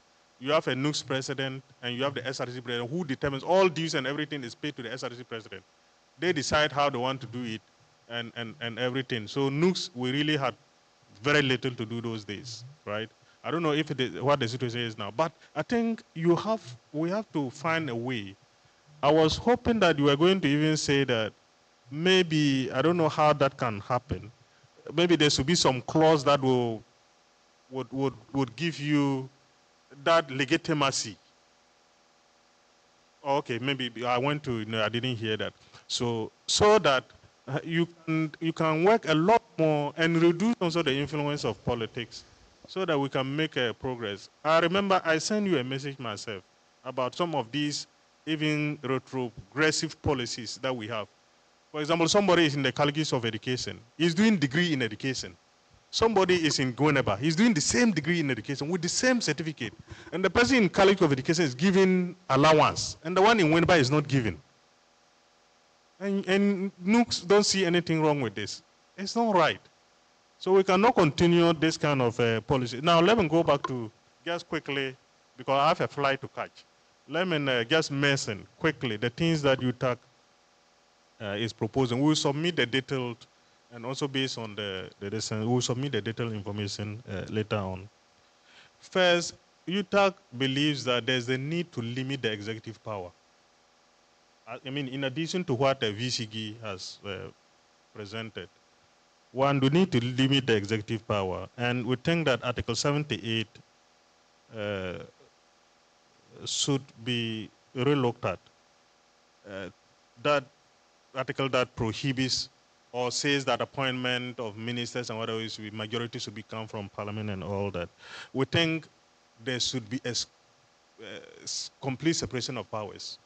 If you are a minister, you are a minister. If you are a member of parliament, you are a member of parliament. Focus on your work as a member of parliament. And let those who want to be ministers, so that we've seen how that has been used to coerce parliament into subservience to the executive. And if it is possible, UTAC believes that if we can do that, it will help. We also believe that Article 243 should be amended to allow for the election of MMDCs. Again, this is very important to allow for proper functioning of the decentralization system that we are looking for. So we've done a bit of it, but we are not able to succeed because of some of these things. So we believe that it will be important that if that can be handled. And we also believe that there is the need to strengthen and insulate independent constitutional bodies from unnecessary political interferences. And that includes Electoral Commission, the SIRAJ, the Auditor General, and and the rest of that. And we believe that the appointment of heads of these institutions, if possible, the constitutions will make provisions for an independent appointments commission that should be in charge of the appointments of, say, the EC chair, the auditor general, the Siraj boss, and all that. And we also believe that the appointment of IGP, the Chief Justice, should be done by, again, this independent appointments commission in collaboration with the Judicial Council, and in the case of the IGP, in collaboration with the Police Council. Then we need also to reform our elections processes, because the acrimony and all the waste that goes with our elections seem not to be very good. And so we are thinking that, for example, when President Kufuor was leaving office, he made a recommendation that if we could have one term, a 7-year one term. We don't know how that is, but we think that we should be able to find a way to stagger the election processes. To that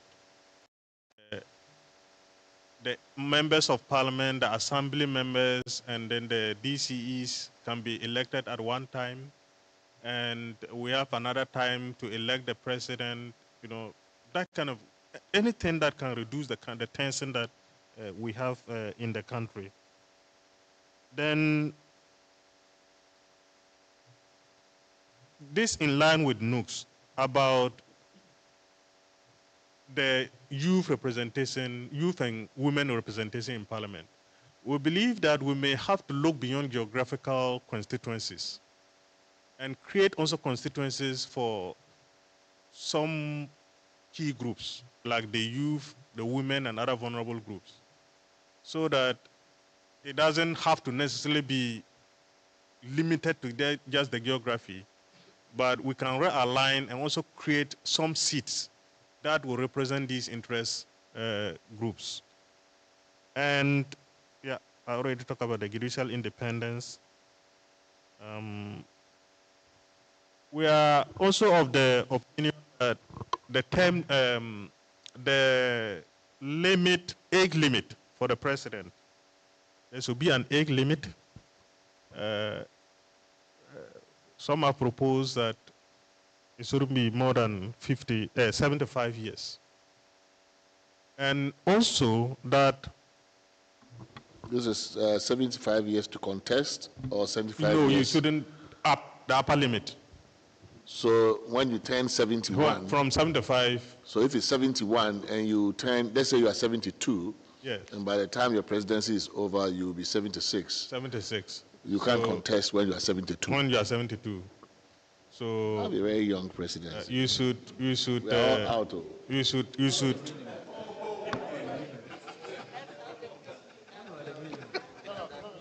I'm asking because usually the age that is used to determine this is the age at which you contest, right? Yes. So that's why I was just trying to. Yes. So that means 75.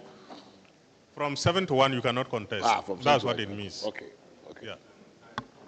When you retire, because for example, her lady justice here retired at 70. So you cannot retire, you are tired. You've done your work. How do you now come back and rule the whole country? No. We are dealing with, because the youth want to become president. That one we didn't actually talk about the minimum. So we are fine with that. Yeah. We are fine with that. Yeah. So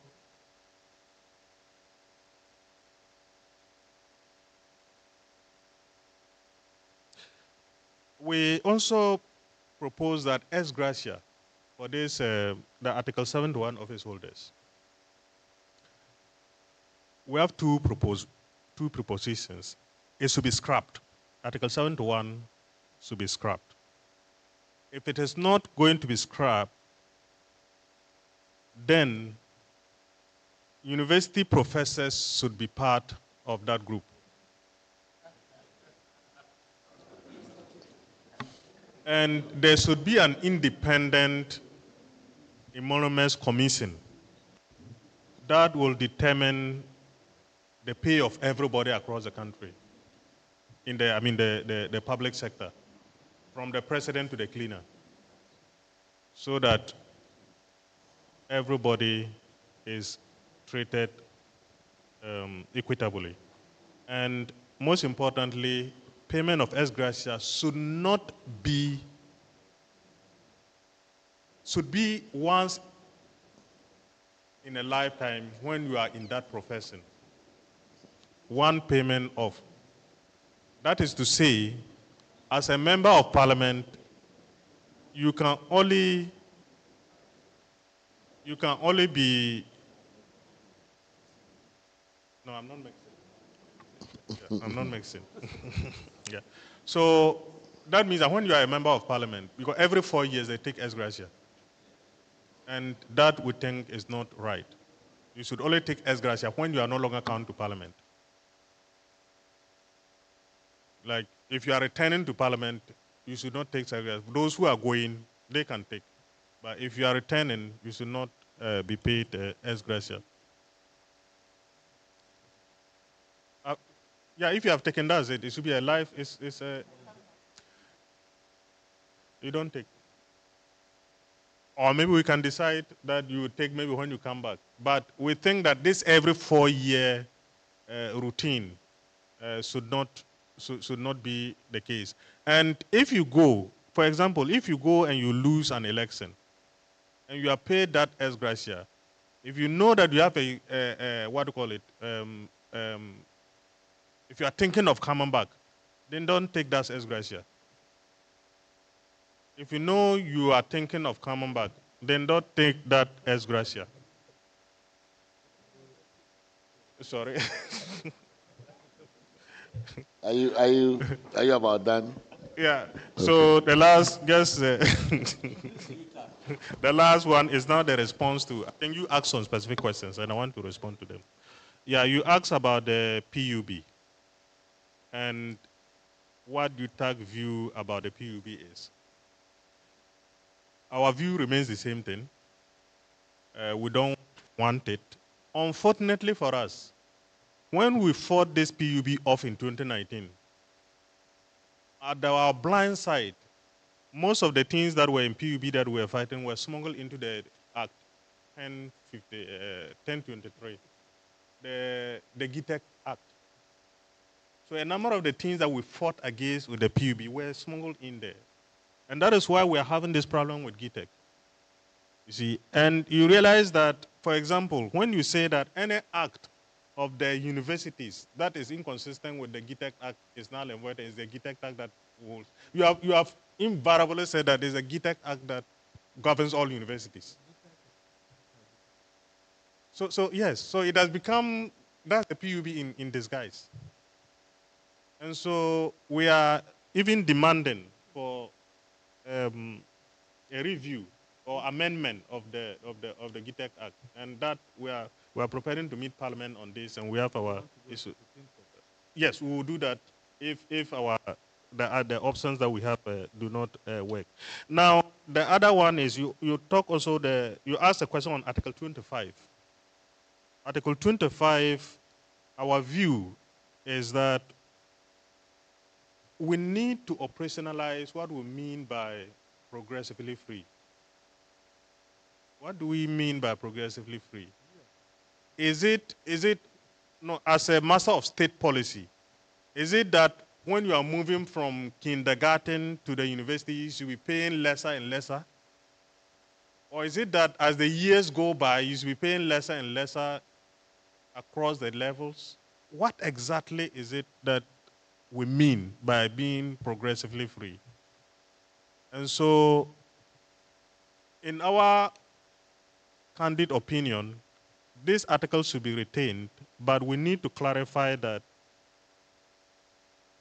those who cannot afford should be given premium so that they can have the access that the Constitution says they should have. It should be well tailored to people who cannot afford. And I know the question always is, how do you determine who can afford and who cannot afford? With the current pay structure and with Ghana Card and that database that is being created, progressively we should be able to have data, that information that we can use to target and provide support for those who cannot afford. So I'll end here, and my secretary will add just one. Thank you. So I think broadly he's captured everything we discussed as a group, except to add that, for example, as part of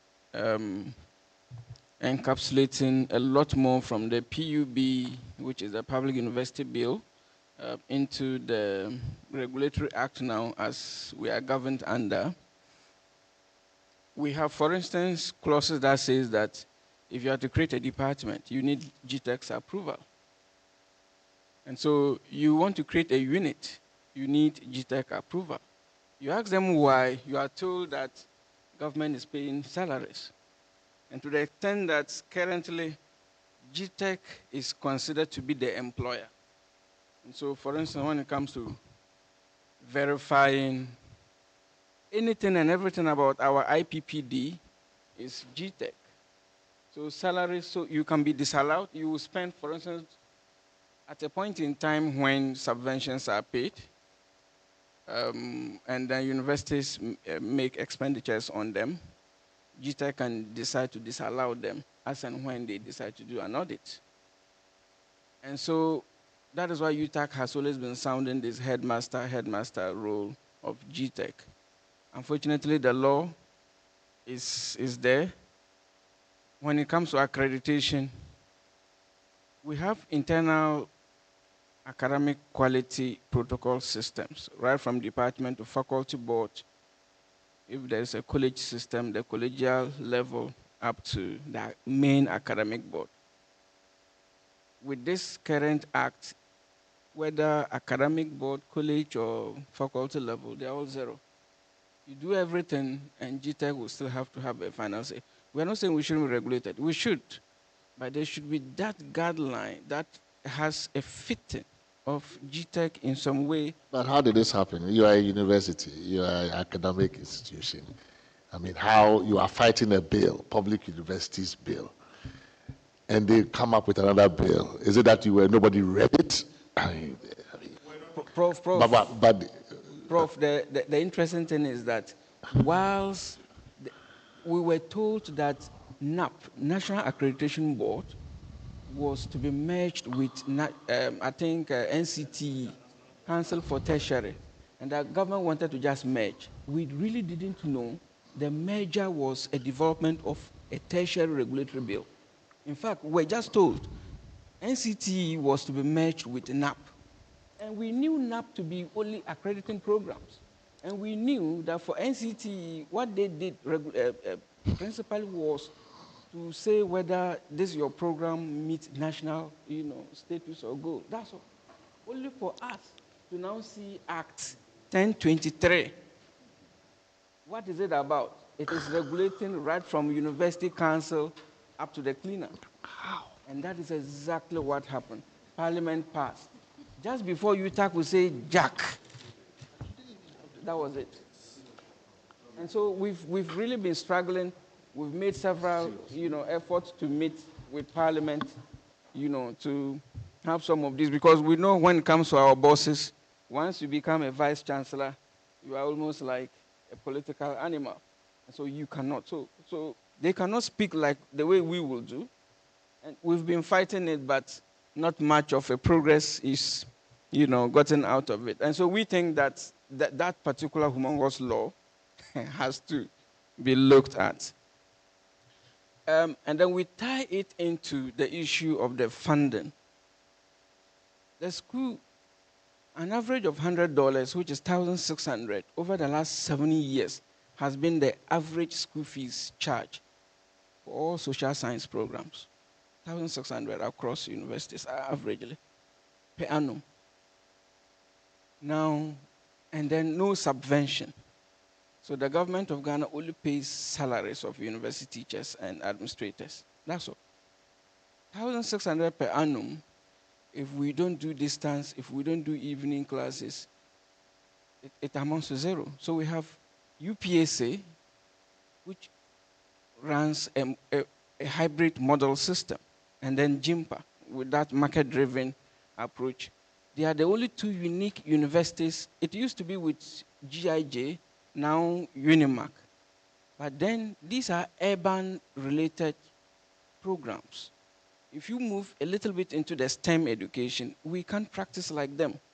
And so it makes it invariably impossible to really have a robust innovation, infrastructural development. Look, Chair, COVID came, there isn't any single UTAC member who published a research, an article that was sponsored by the state. The army worm, the perennial difficulty we had with floods, you will see an academic who will be funded to go do any serious national research. You will see. And so it's all been driven by civil society or the private sector. So you see USAID, GIZ, these are the institutions who determine how national focused research should be done. We met with the vice president, we met with the education minister, and we've been telling them, dedicate some amount for very specific national related. Free Senior High School, we've been talking about the funding model. If UTAC or any other research institution should do that, it should be at our own expense. And you will see every year until we say we want to go on strike, we will not get our book and research. And so UTAC has been tagged as a group who only are interested in research, in strike, which naturally shouldn't be so, because if we don't do that, no one will listen to us, unfortunately. And so the funding mechanism is key. The South African system is very important. The NRF, the National Research Fund, they take a percentage from their GDP, their total revenues, right? And the Africans in particular, when it comes to that state, they are funded separately. And that is why uniquely, during the COVID period, they were those only standing. In our case, we don't really have anything like that. And if we tie it into university support for, specifically for either internship or internship specifically, you realize that, for instance, I schooled in Nottingham. Almost every toilet in Nottingham University, I cleaned. Will you clean if we are to give you an opportunity at the University of Ghana, UDS, UCC, as a student, whether graduate student, as a PhD student, I had to clean toilet, right? Just to be getting an additional, even though I was on full funding, but I needed to top up. Will you do that for any of our local setup? So that cultural jump, we need to jump against this kind of existing thinking about certain jobs and how we can at least structure our workspace in such a way that a graduate student can be seen to be clearing weed around a campus to get an additional stipend. Once we clear that, believe you me, in our university setups, we have some form of revenue that can be set aside to support those who are brilliant, but we need just a little bit of a work to be supported. Thank you. Okay, yes. Thank you. Okay. Thank you very much, Prof. My name is Prempe. And I'll just touch on education relevance once we are in academia. As a country, I think that we should have a priorities. It's not just funding education, but we need to produce what we need. We need to produce what aligns with the global trends, local development goals, not just education. So I'm of the view that we are in a country where the state funds some people to go and study programs. We have them in abundance in Ghana here. And at the same time, they don't meet the global demands or the job market demands. So I think that as a state, we need to have a framework. It's unfortunate that political parties come and they have their own way of managing the education, because we have the 60-40 ratio, which states that we should have 60% of our students studying sciences, 40% in humanities. They are all important, but we should look at the global trends so that we will not be left out in this global competitive. It's unfortunate that some of our graduates will leave Ghana or leave the shores of the country and travel abroad, and the courses that they read in Ghana here are not demanded in these advanced countries. So I believe that we should align, or we should have a framework that will emphasize on education relevance. Last one, I know Venerable Madam Charlotte is here, but one thing on in the constitutional review, if they will also look at that one, is NCCE. NCCE, I can say that of late they have lost their relevance. Sorry for my words, if maybe it is offensive. The reason why I'm saying they've lost their relevance is that, I mean, their core mandate to educate Ghanaians on their rights, responsibilities, and other stuff.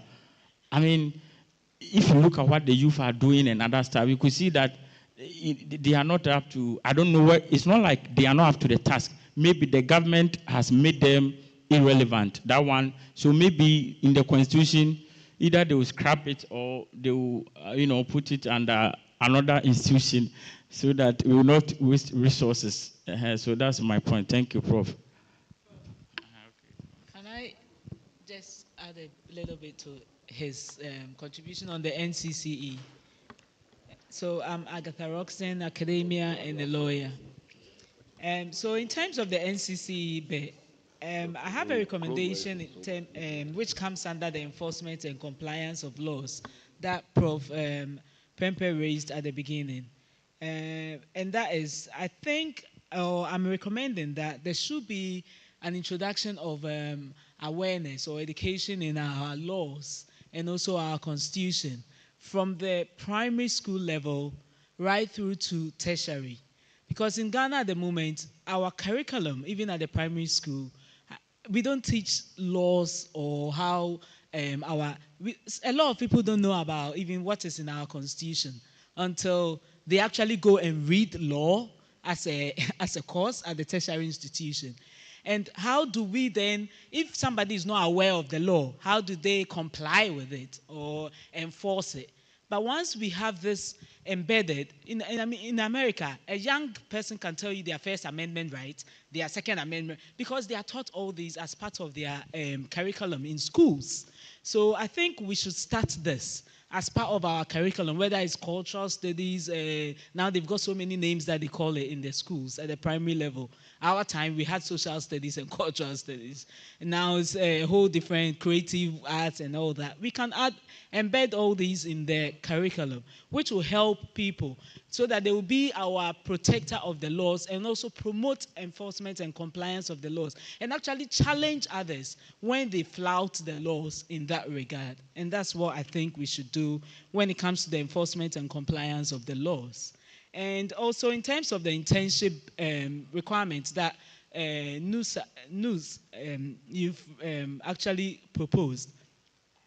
So other countries, what they are doing is, they are not only looking at people going to us, the youth going into tertiary institutions to just go and do a degree or a program. They've actually introduced, well, the UK has introduced, or I think America also has that system, a sort of apprenticeship system whereby they, the youth join government institutions as well as the government giving private institutions tax rebates, tax exemptions when they take on board any apprentice in their institution.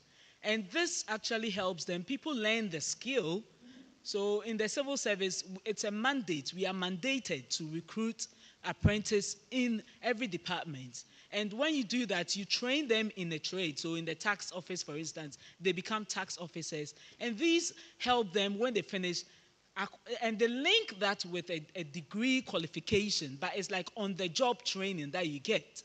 So we used to have something like that, like the HND and the other, but they have all now been converted to technical universities because they all have to acquire a degree. But I think we should look at that apprenticeship system as well, because that helps us to not only focus on the theoretical side and acquiring a degree. When we finish, we can actually apply it in so many other ways. And my colleague here just said there's more theory than even we use on the practice side. So it's very important we get this on board. And finally, for the NUCs, you wanted a representative in the boards and councils. So my question was, will the reps come from your establishment? Are you the ones going to come up with a representative, the youth representatives, or you will be fine with any youth representing the youth institution or youth umbrella in all the boards and the councils? Because it's very important to know the detailed side of it rather than just coming up with the proposals. Thank you. Okay, so hello? You wanted to make a point? Yes, I wanted to respond to a few issues that have been raised to that. So I think I would start with the last engagement. So talking about the apprenticeship, I think we are aligned.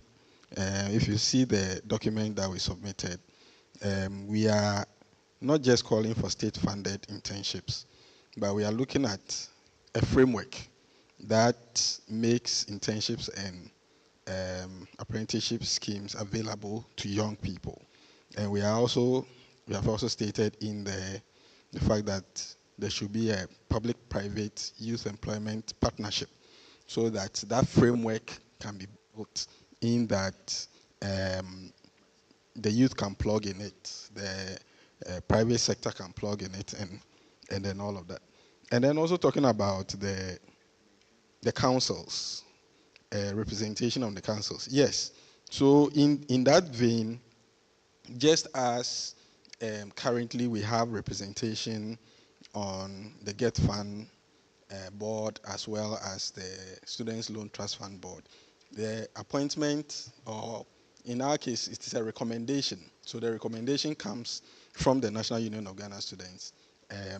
Then it goes through the process, submitted, it goes to the secretariat, it goes through the minister to the president to the council of state, and then the appointment is made. So the recommendation will come from the National Union. I also want to touch on one other concern that came twice about the structure of NUCs. It's important to mention this because NUCs has evolved over so many years, and so the NUCs of yesterday is a bit different from the NUCs of today. They may seem to be a lot of splinter groups, but in actual fact, they are not splinter groups. They are blocks of the union. So currently, the union has about 7 to 8 blocks that it operates with. NUCs has evolved from being a body that has direct members to becoming a mother body.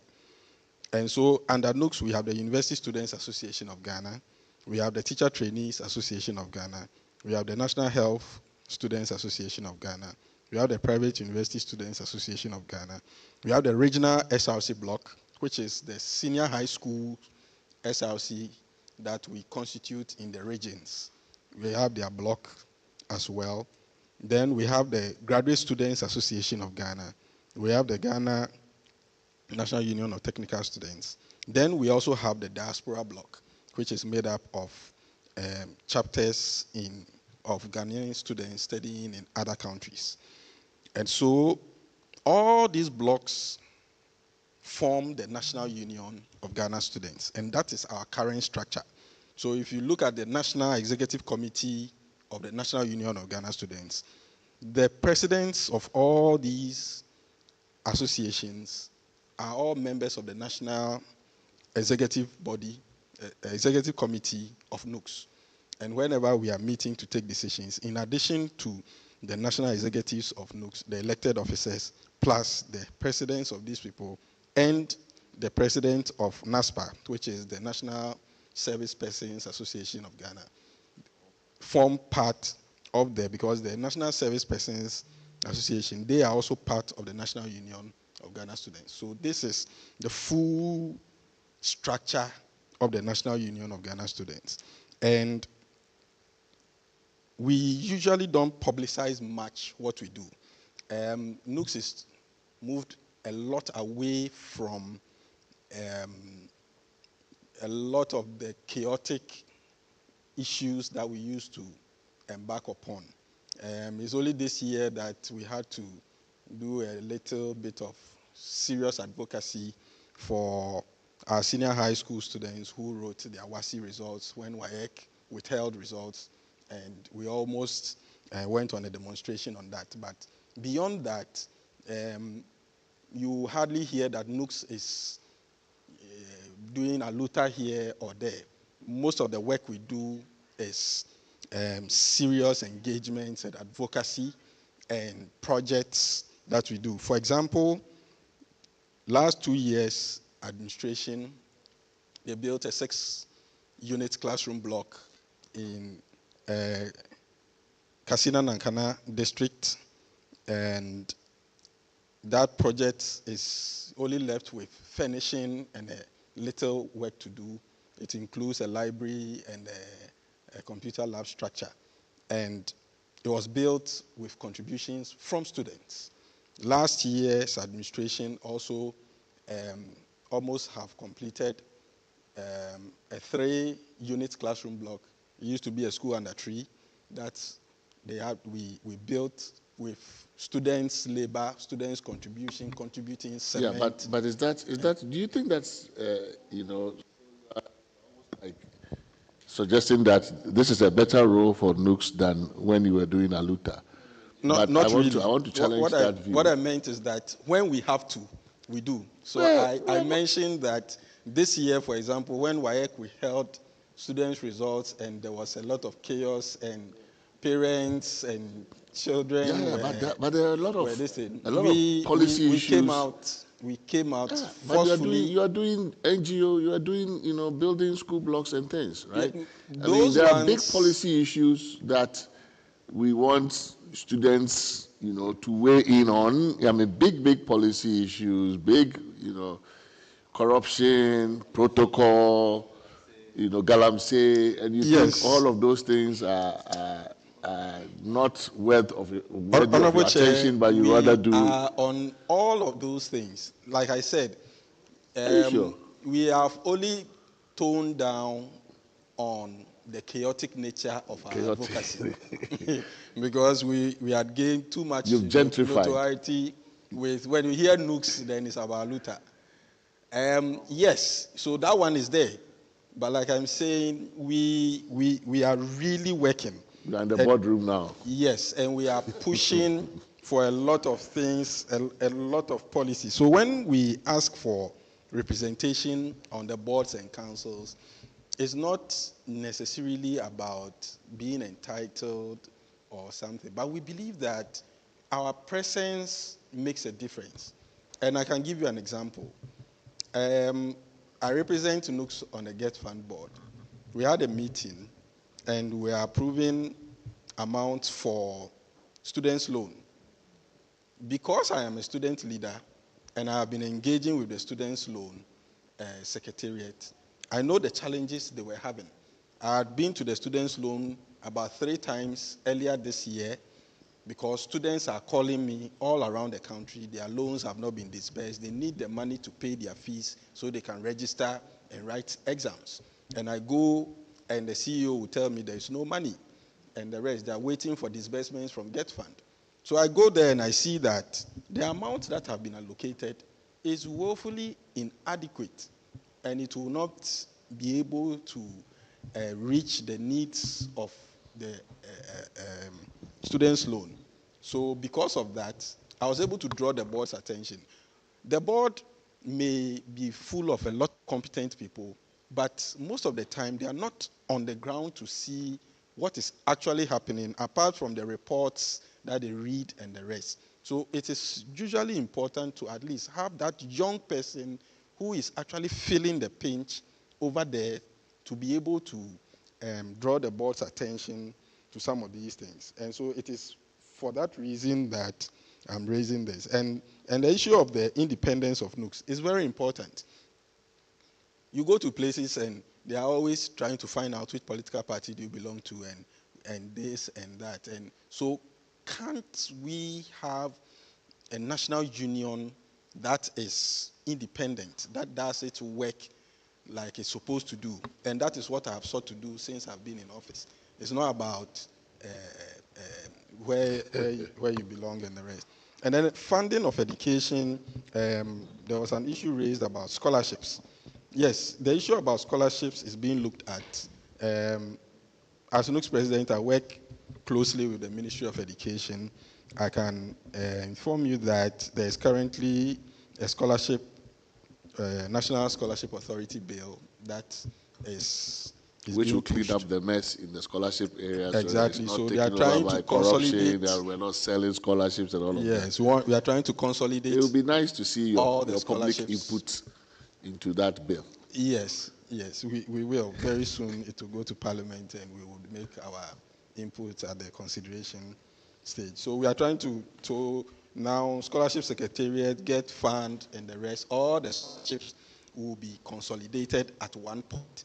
Some of the challenges is that because the scholarships are so scattered, someone can go to this place, take scholarship from Scholarship Secretariat, go and take scholarship from for the same program from Get Fund, go to GMPC. Like we have a statutory solution to some of these things, so it's not a big constitutional problem now.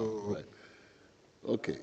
Can you wrap up so that we can grab lunch? In wrapping up,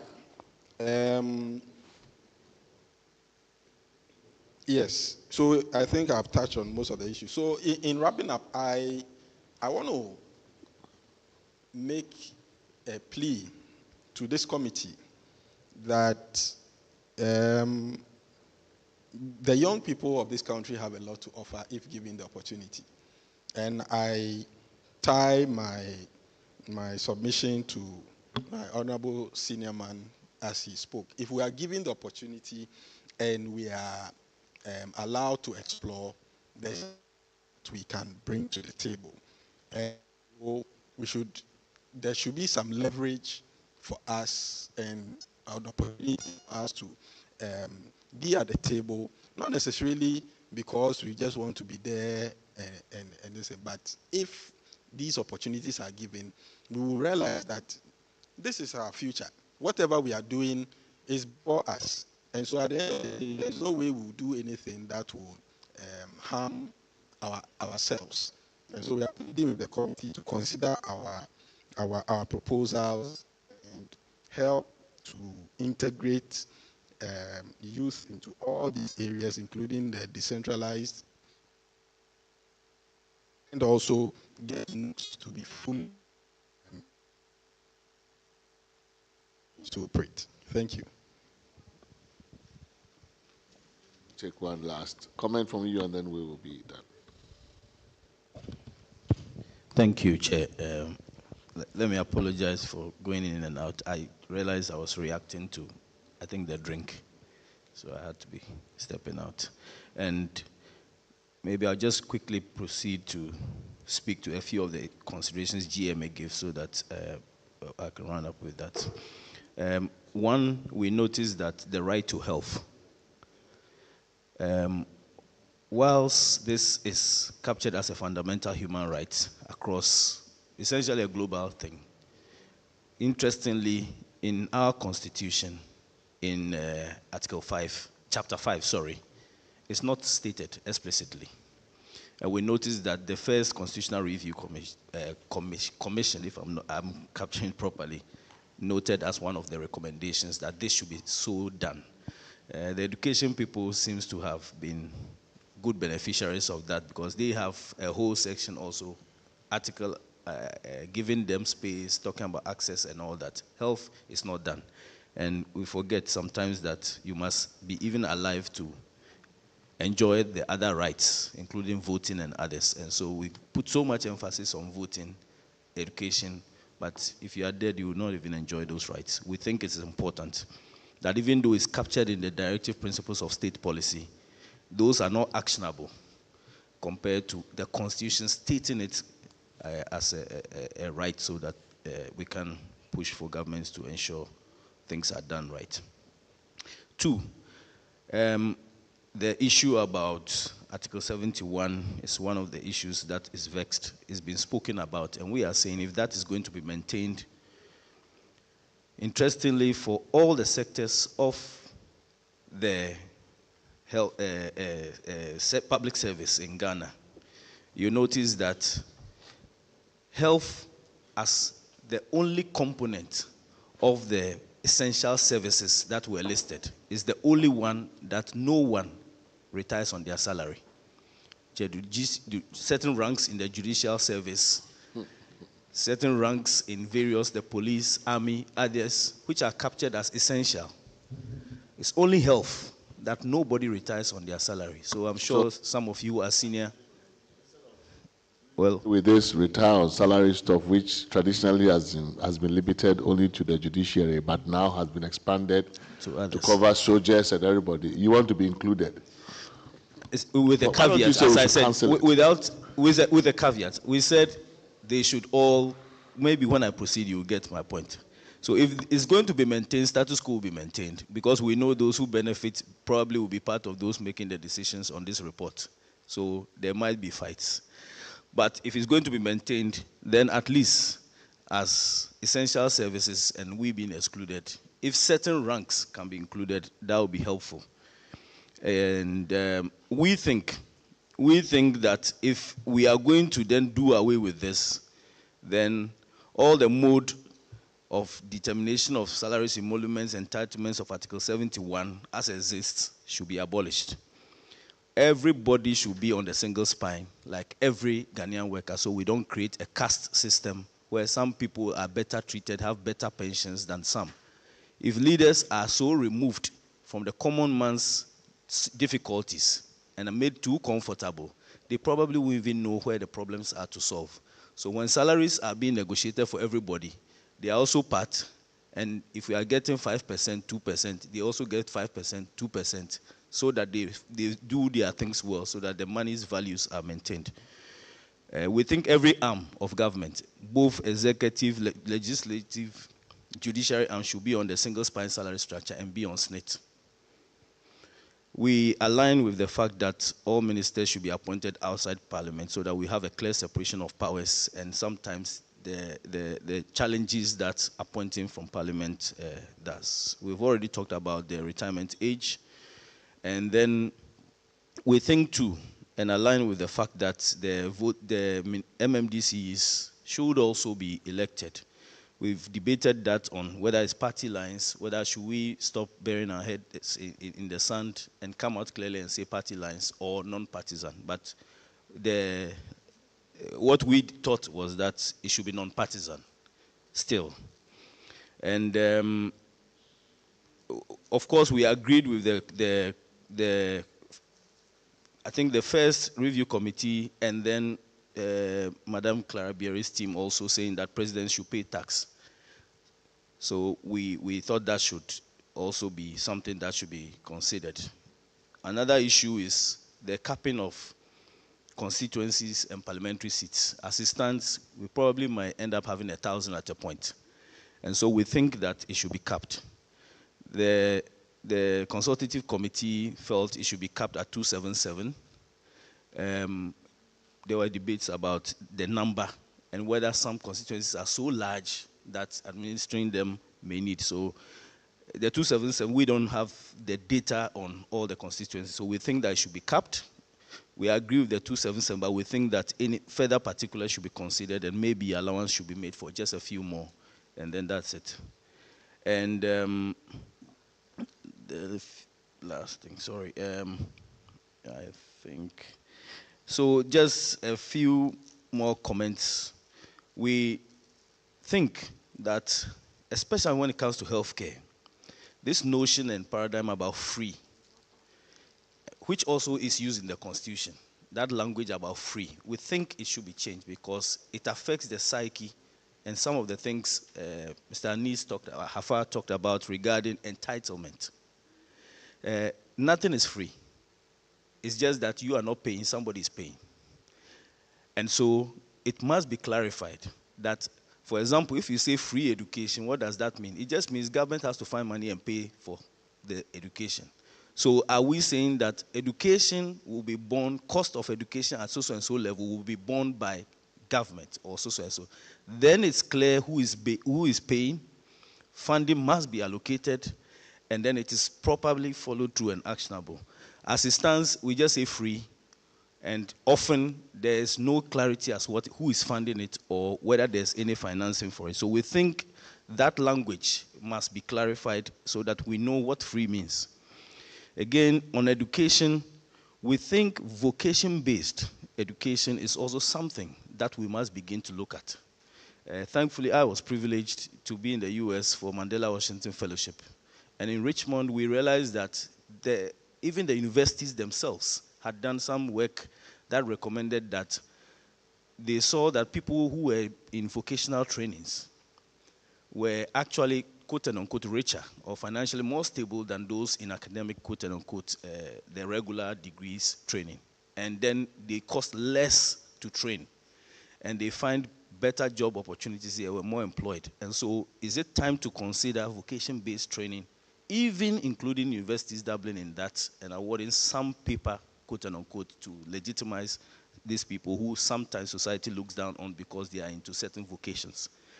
And then also, education-wise, how do we tailor our education to the needs? You realize that KNUST was set up for a specific purpose. But all of a sudden, they are all going to the business, they are going to everywhere, and actually the purpose for which they have been set up, how many inventions have we seen from there? How many engineering solutions to our flooding, our various issues that bedevil us do we see? They are now going to law, they are going to the arts. Every university is going to there because they need to chase money and be able to survive. So we need to tailor education. If you produce 100,000 graduates who are looking for work which is not available, eventually becomes a security problem because they are jobless and they need to survive. So thank you very much for the opportunity. You very much. Our senior Professor Kwashiga has remained so quiet that all the time has been taken, but I think we should give you the last word. It says, thank you very much. but that's the problem. You haven't raised your hand to speak. You've been raising the mic. I didn't see it.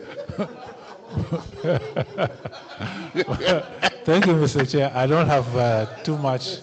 I don't have too much. Yeah, I thought they were all together. So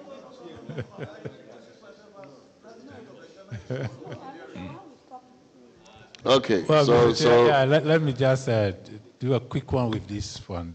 This is from the Ghana Academy of Arts and Sciences. I'll be very fast with it.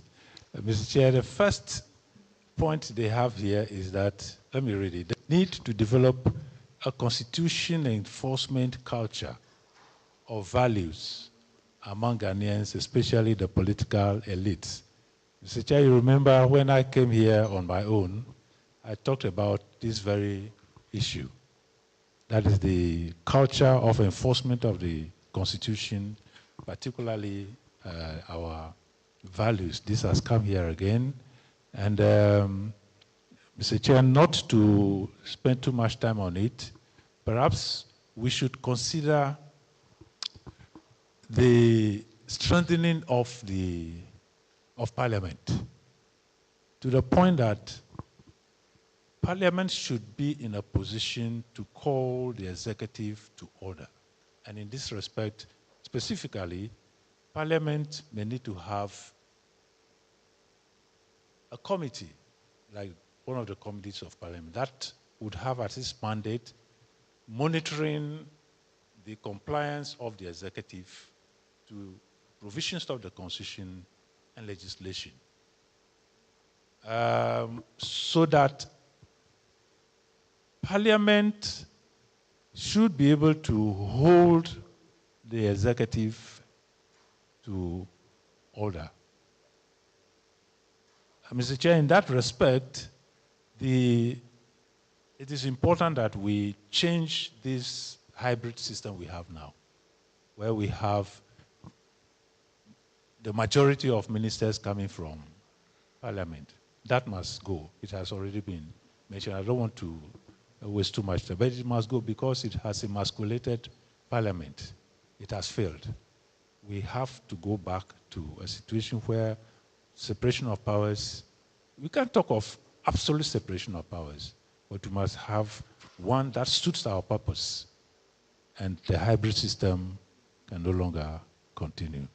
The second point we have here has to do with dealing with the winner-takes-all system we have. The first point we have under that is reducing the power of the president, especially in appointments. I think much has been said about that. We have to take a look at the president's powers. That has to be seriously considered. Looking at Article 70, all those appointments must be relooked at. And in that respect, taking into account what is happening now with our judiciary, that's the Chief Justice issue, why don't we introduce or adopt the Nigerian system where the most senior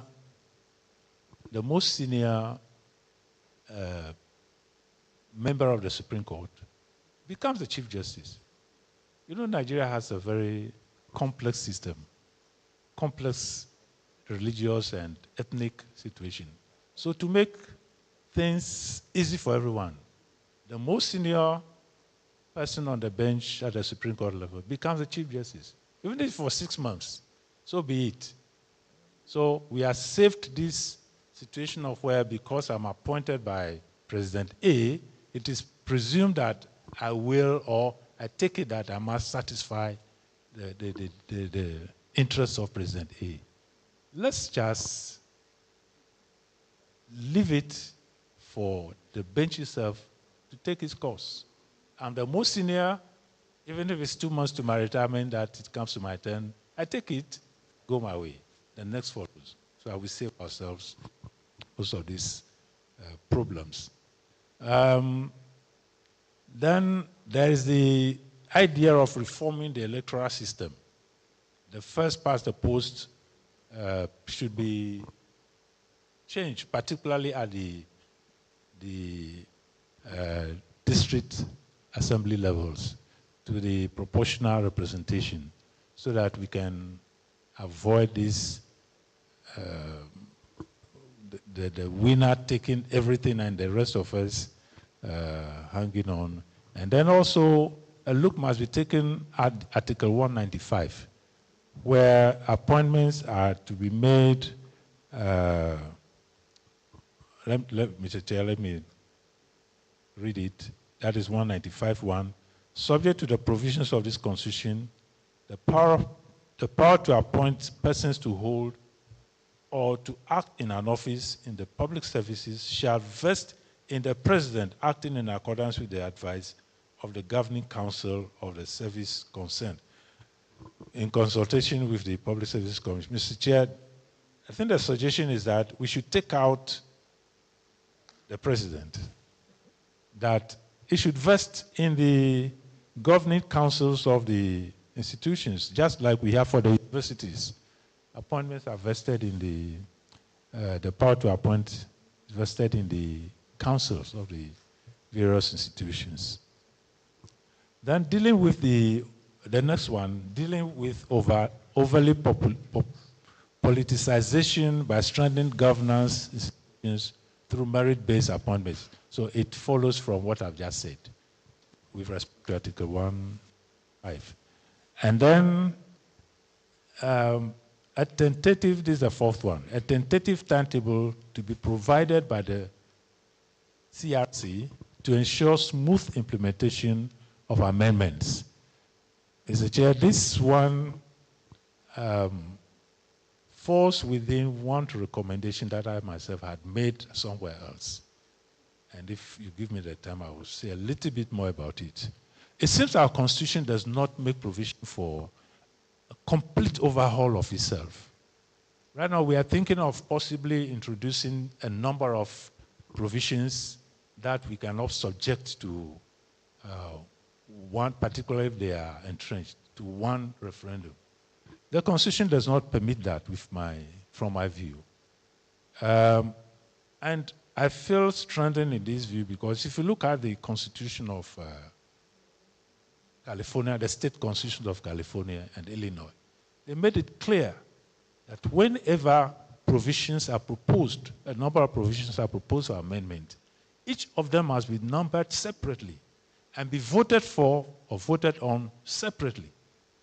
That is clear. So you cannot bunch together a number of provisions and then put those in the public domain, vote yes or no, whether you agree to all these 4 or 5 or no. It will be very unconstitutional if we try that. What those other constitutions have done is, in addition to those kind of amendments, they also made provision for review, where from time to time, in one of them, over a period of 25 years, then the parliament can convert itself into a constitution, making us assemblies, kind of, and then take a holistic look at the whole constitution, and then come out with proposals. And then if that is subjected to referendum and accepted, that becomes the new constitution. Whereas, Mr. Chair, this is the opportunity for us to look at how we can avoid these incessant calls for amendment of the Constitution at every turn of the year. We can decide that every 25 years, we can take a holistic look at the Constitution and then make a review of it. That does not take out the opportunity for Parliament to amend from time to time when the opportunity comes. So, Mr. Chair, these are the main ideas from the Ghana Academy. That is not to say that we do not associate with the call by VCG and the UTAG that there should be a research fund. There's a law on it, but unfortunately, we don't think that the law will be strong enough to make it very viable. We believe that there should be a constitutional provision specifically setting out that 0.5% of the national revenue to be assigned to the fund, just as how we have the common fund. So, you know, even though we have the common fund specifically stated in the Constitution, it's not respected. What about when we have it just in an ordinary legislation? So it must be in the Constitution, because research is so important for the growth of any nation. We cannot ignore that. And of course, this last one, the language experts in the gas would want to see a situation where you have a declaration of national languages, like we have in the South African Constitution. They have 11 national local languages, of course, including English and Afrikaans, listed as national languages. Yes, we have Article 39 of our 39.3 of our Constitution, talking about recognition of national, local languages, but they would want to see a clearer provision identifying national languages. Mr. Chair, I will stop here for discussions. Thank you very much. Thank you very much, Professor Kwasiga. Is this that the Academy has submitted, or this is an addition to, is it a memorandum submitted to the Commission? Or my understanding is that the memo will come later on. Okay, okay.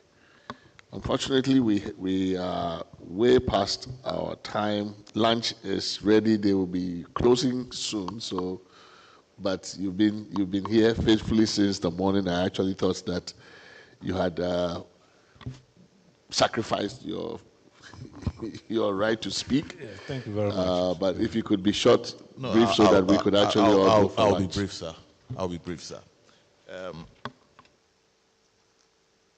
Just to say that I represent the Ghana Institution of Engineering, and we will submit an official memorandum to the commission.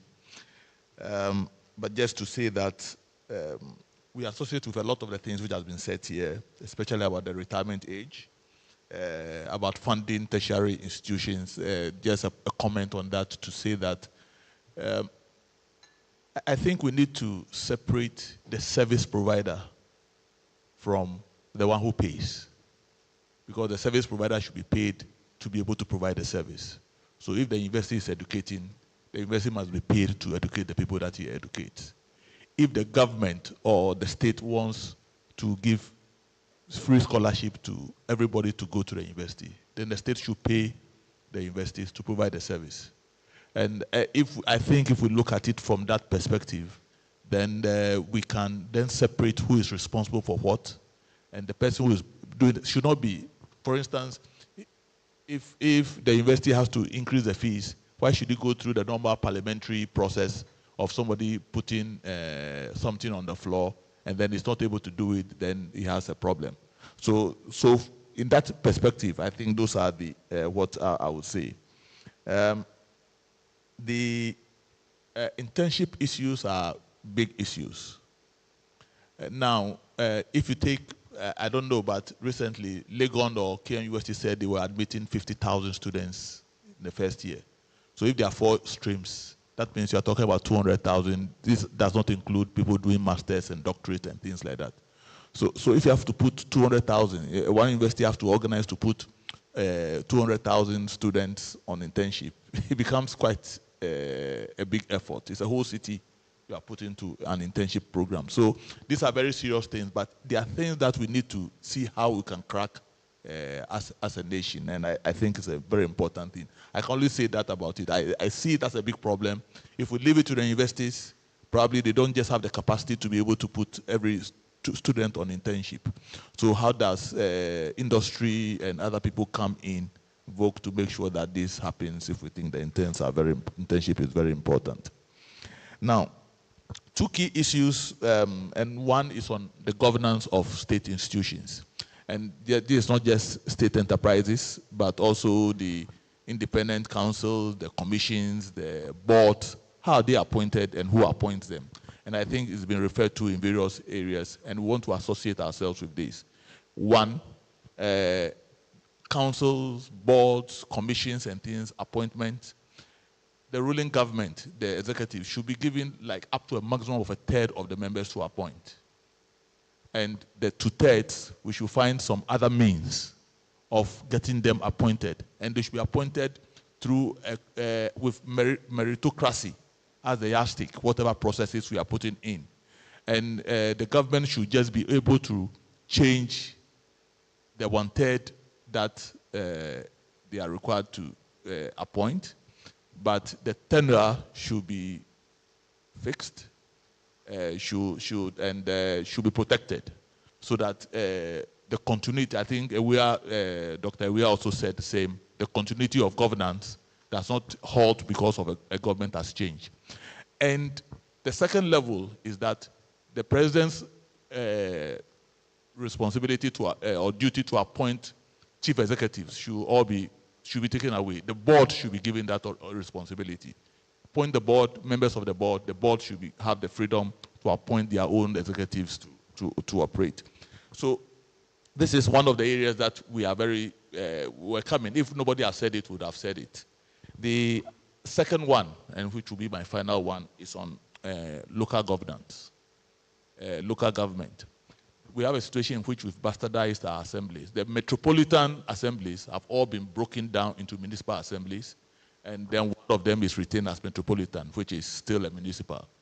So the essence of municipal governance, metropolitan governance, in the big cities, Accra, now we have Greater Accra metropolitan area, Greater Kumasi metropolitan area, very soon we'll have Greater Takoradi metropolitan, but they don't have any governance structure, they are just in name.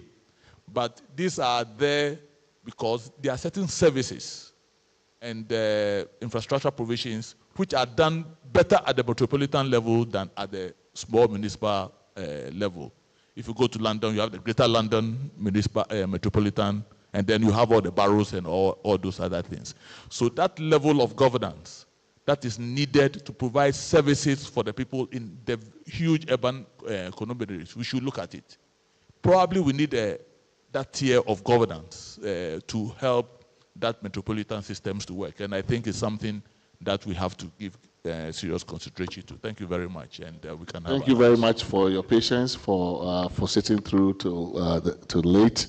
In fact, on the last point, we would like to encourage you to reflect on it a bit more with your members and give us some very concrete ideas, because we've been grappling with this issue of decentralization and local government. I think the principle of electing MMDCs is widely accepted, but when it comes to the big urban centers, how to put everything back together, all these, 10, 20 metropolitan assemblies, how do you govern Accra if you've actually parceled it out into that many assemblies? But then how do you put it back again after you've done that? It's a challenge that we are grappling with, but I'm happy that you mentioned it in reference to the City of London and some of those models. But if you technical people can help us with some thinking around how we do that, that would be very helpful. On that note, I think we'll bring today's proceedings to a close. Thank you all for the various submissions that you've made, both here orally as well as what you've done already in writing and we are planning to do. We actually encourage you to send us your submissions in writing because that's a more permanent record. This is of course being recorded, but we would love to have your input also in writing so that when we start deliberating as a committee, we would have the benefit of very specific recommendations from you. On that note, I think we are done for the day and we will retire to lunch. You are invited to join us for lunch at the restaurant. Thank you.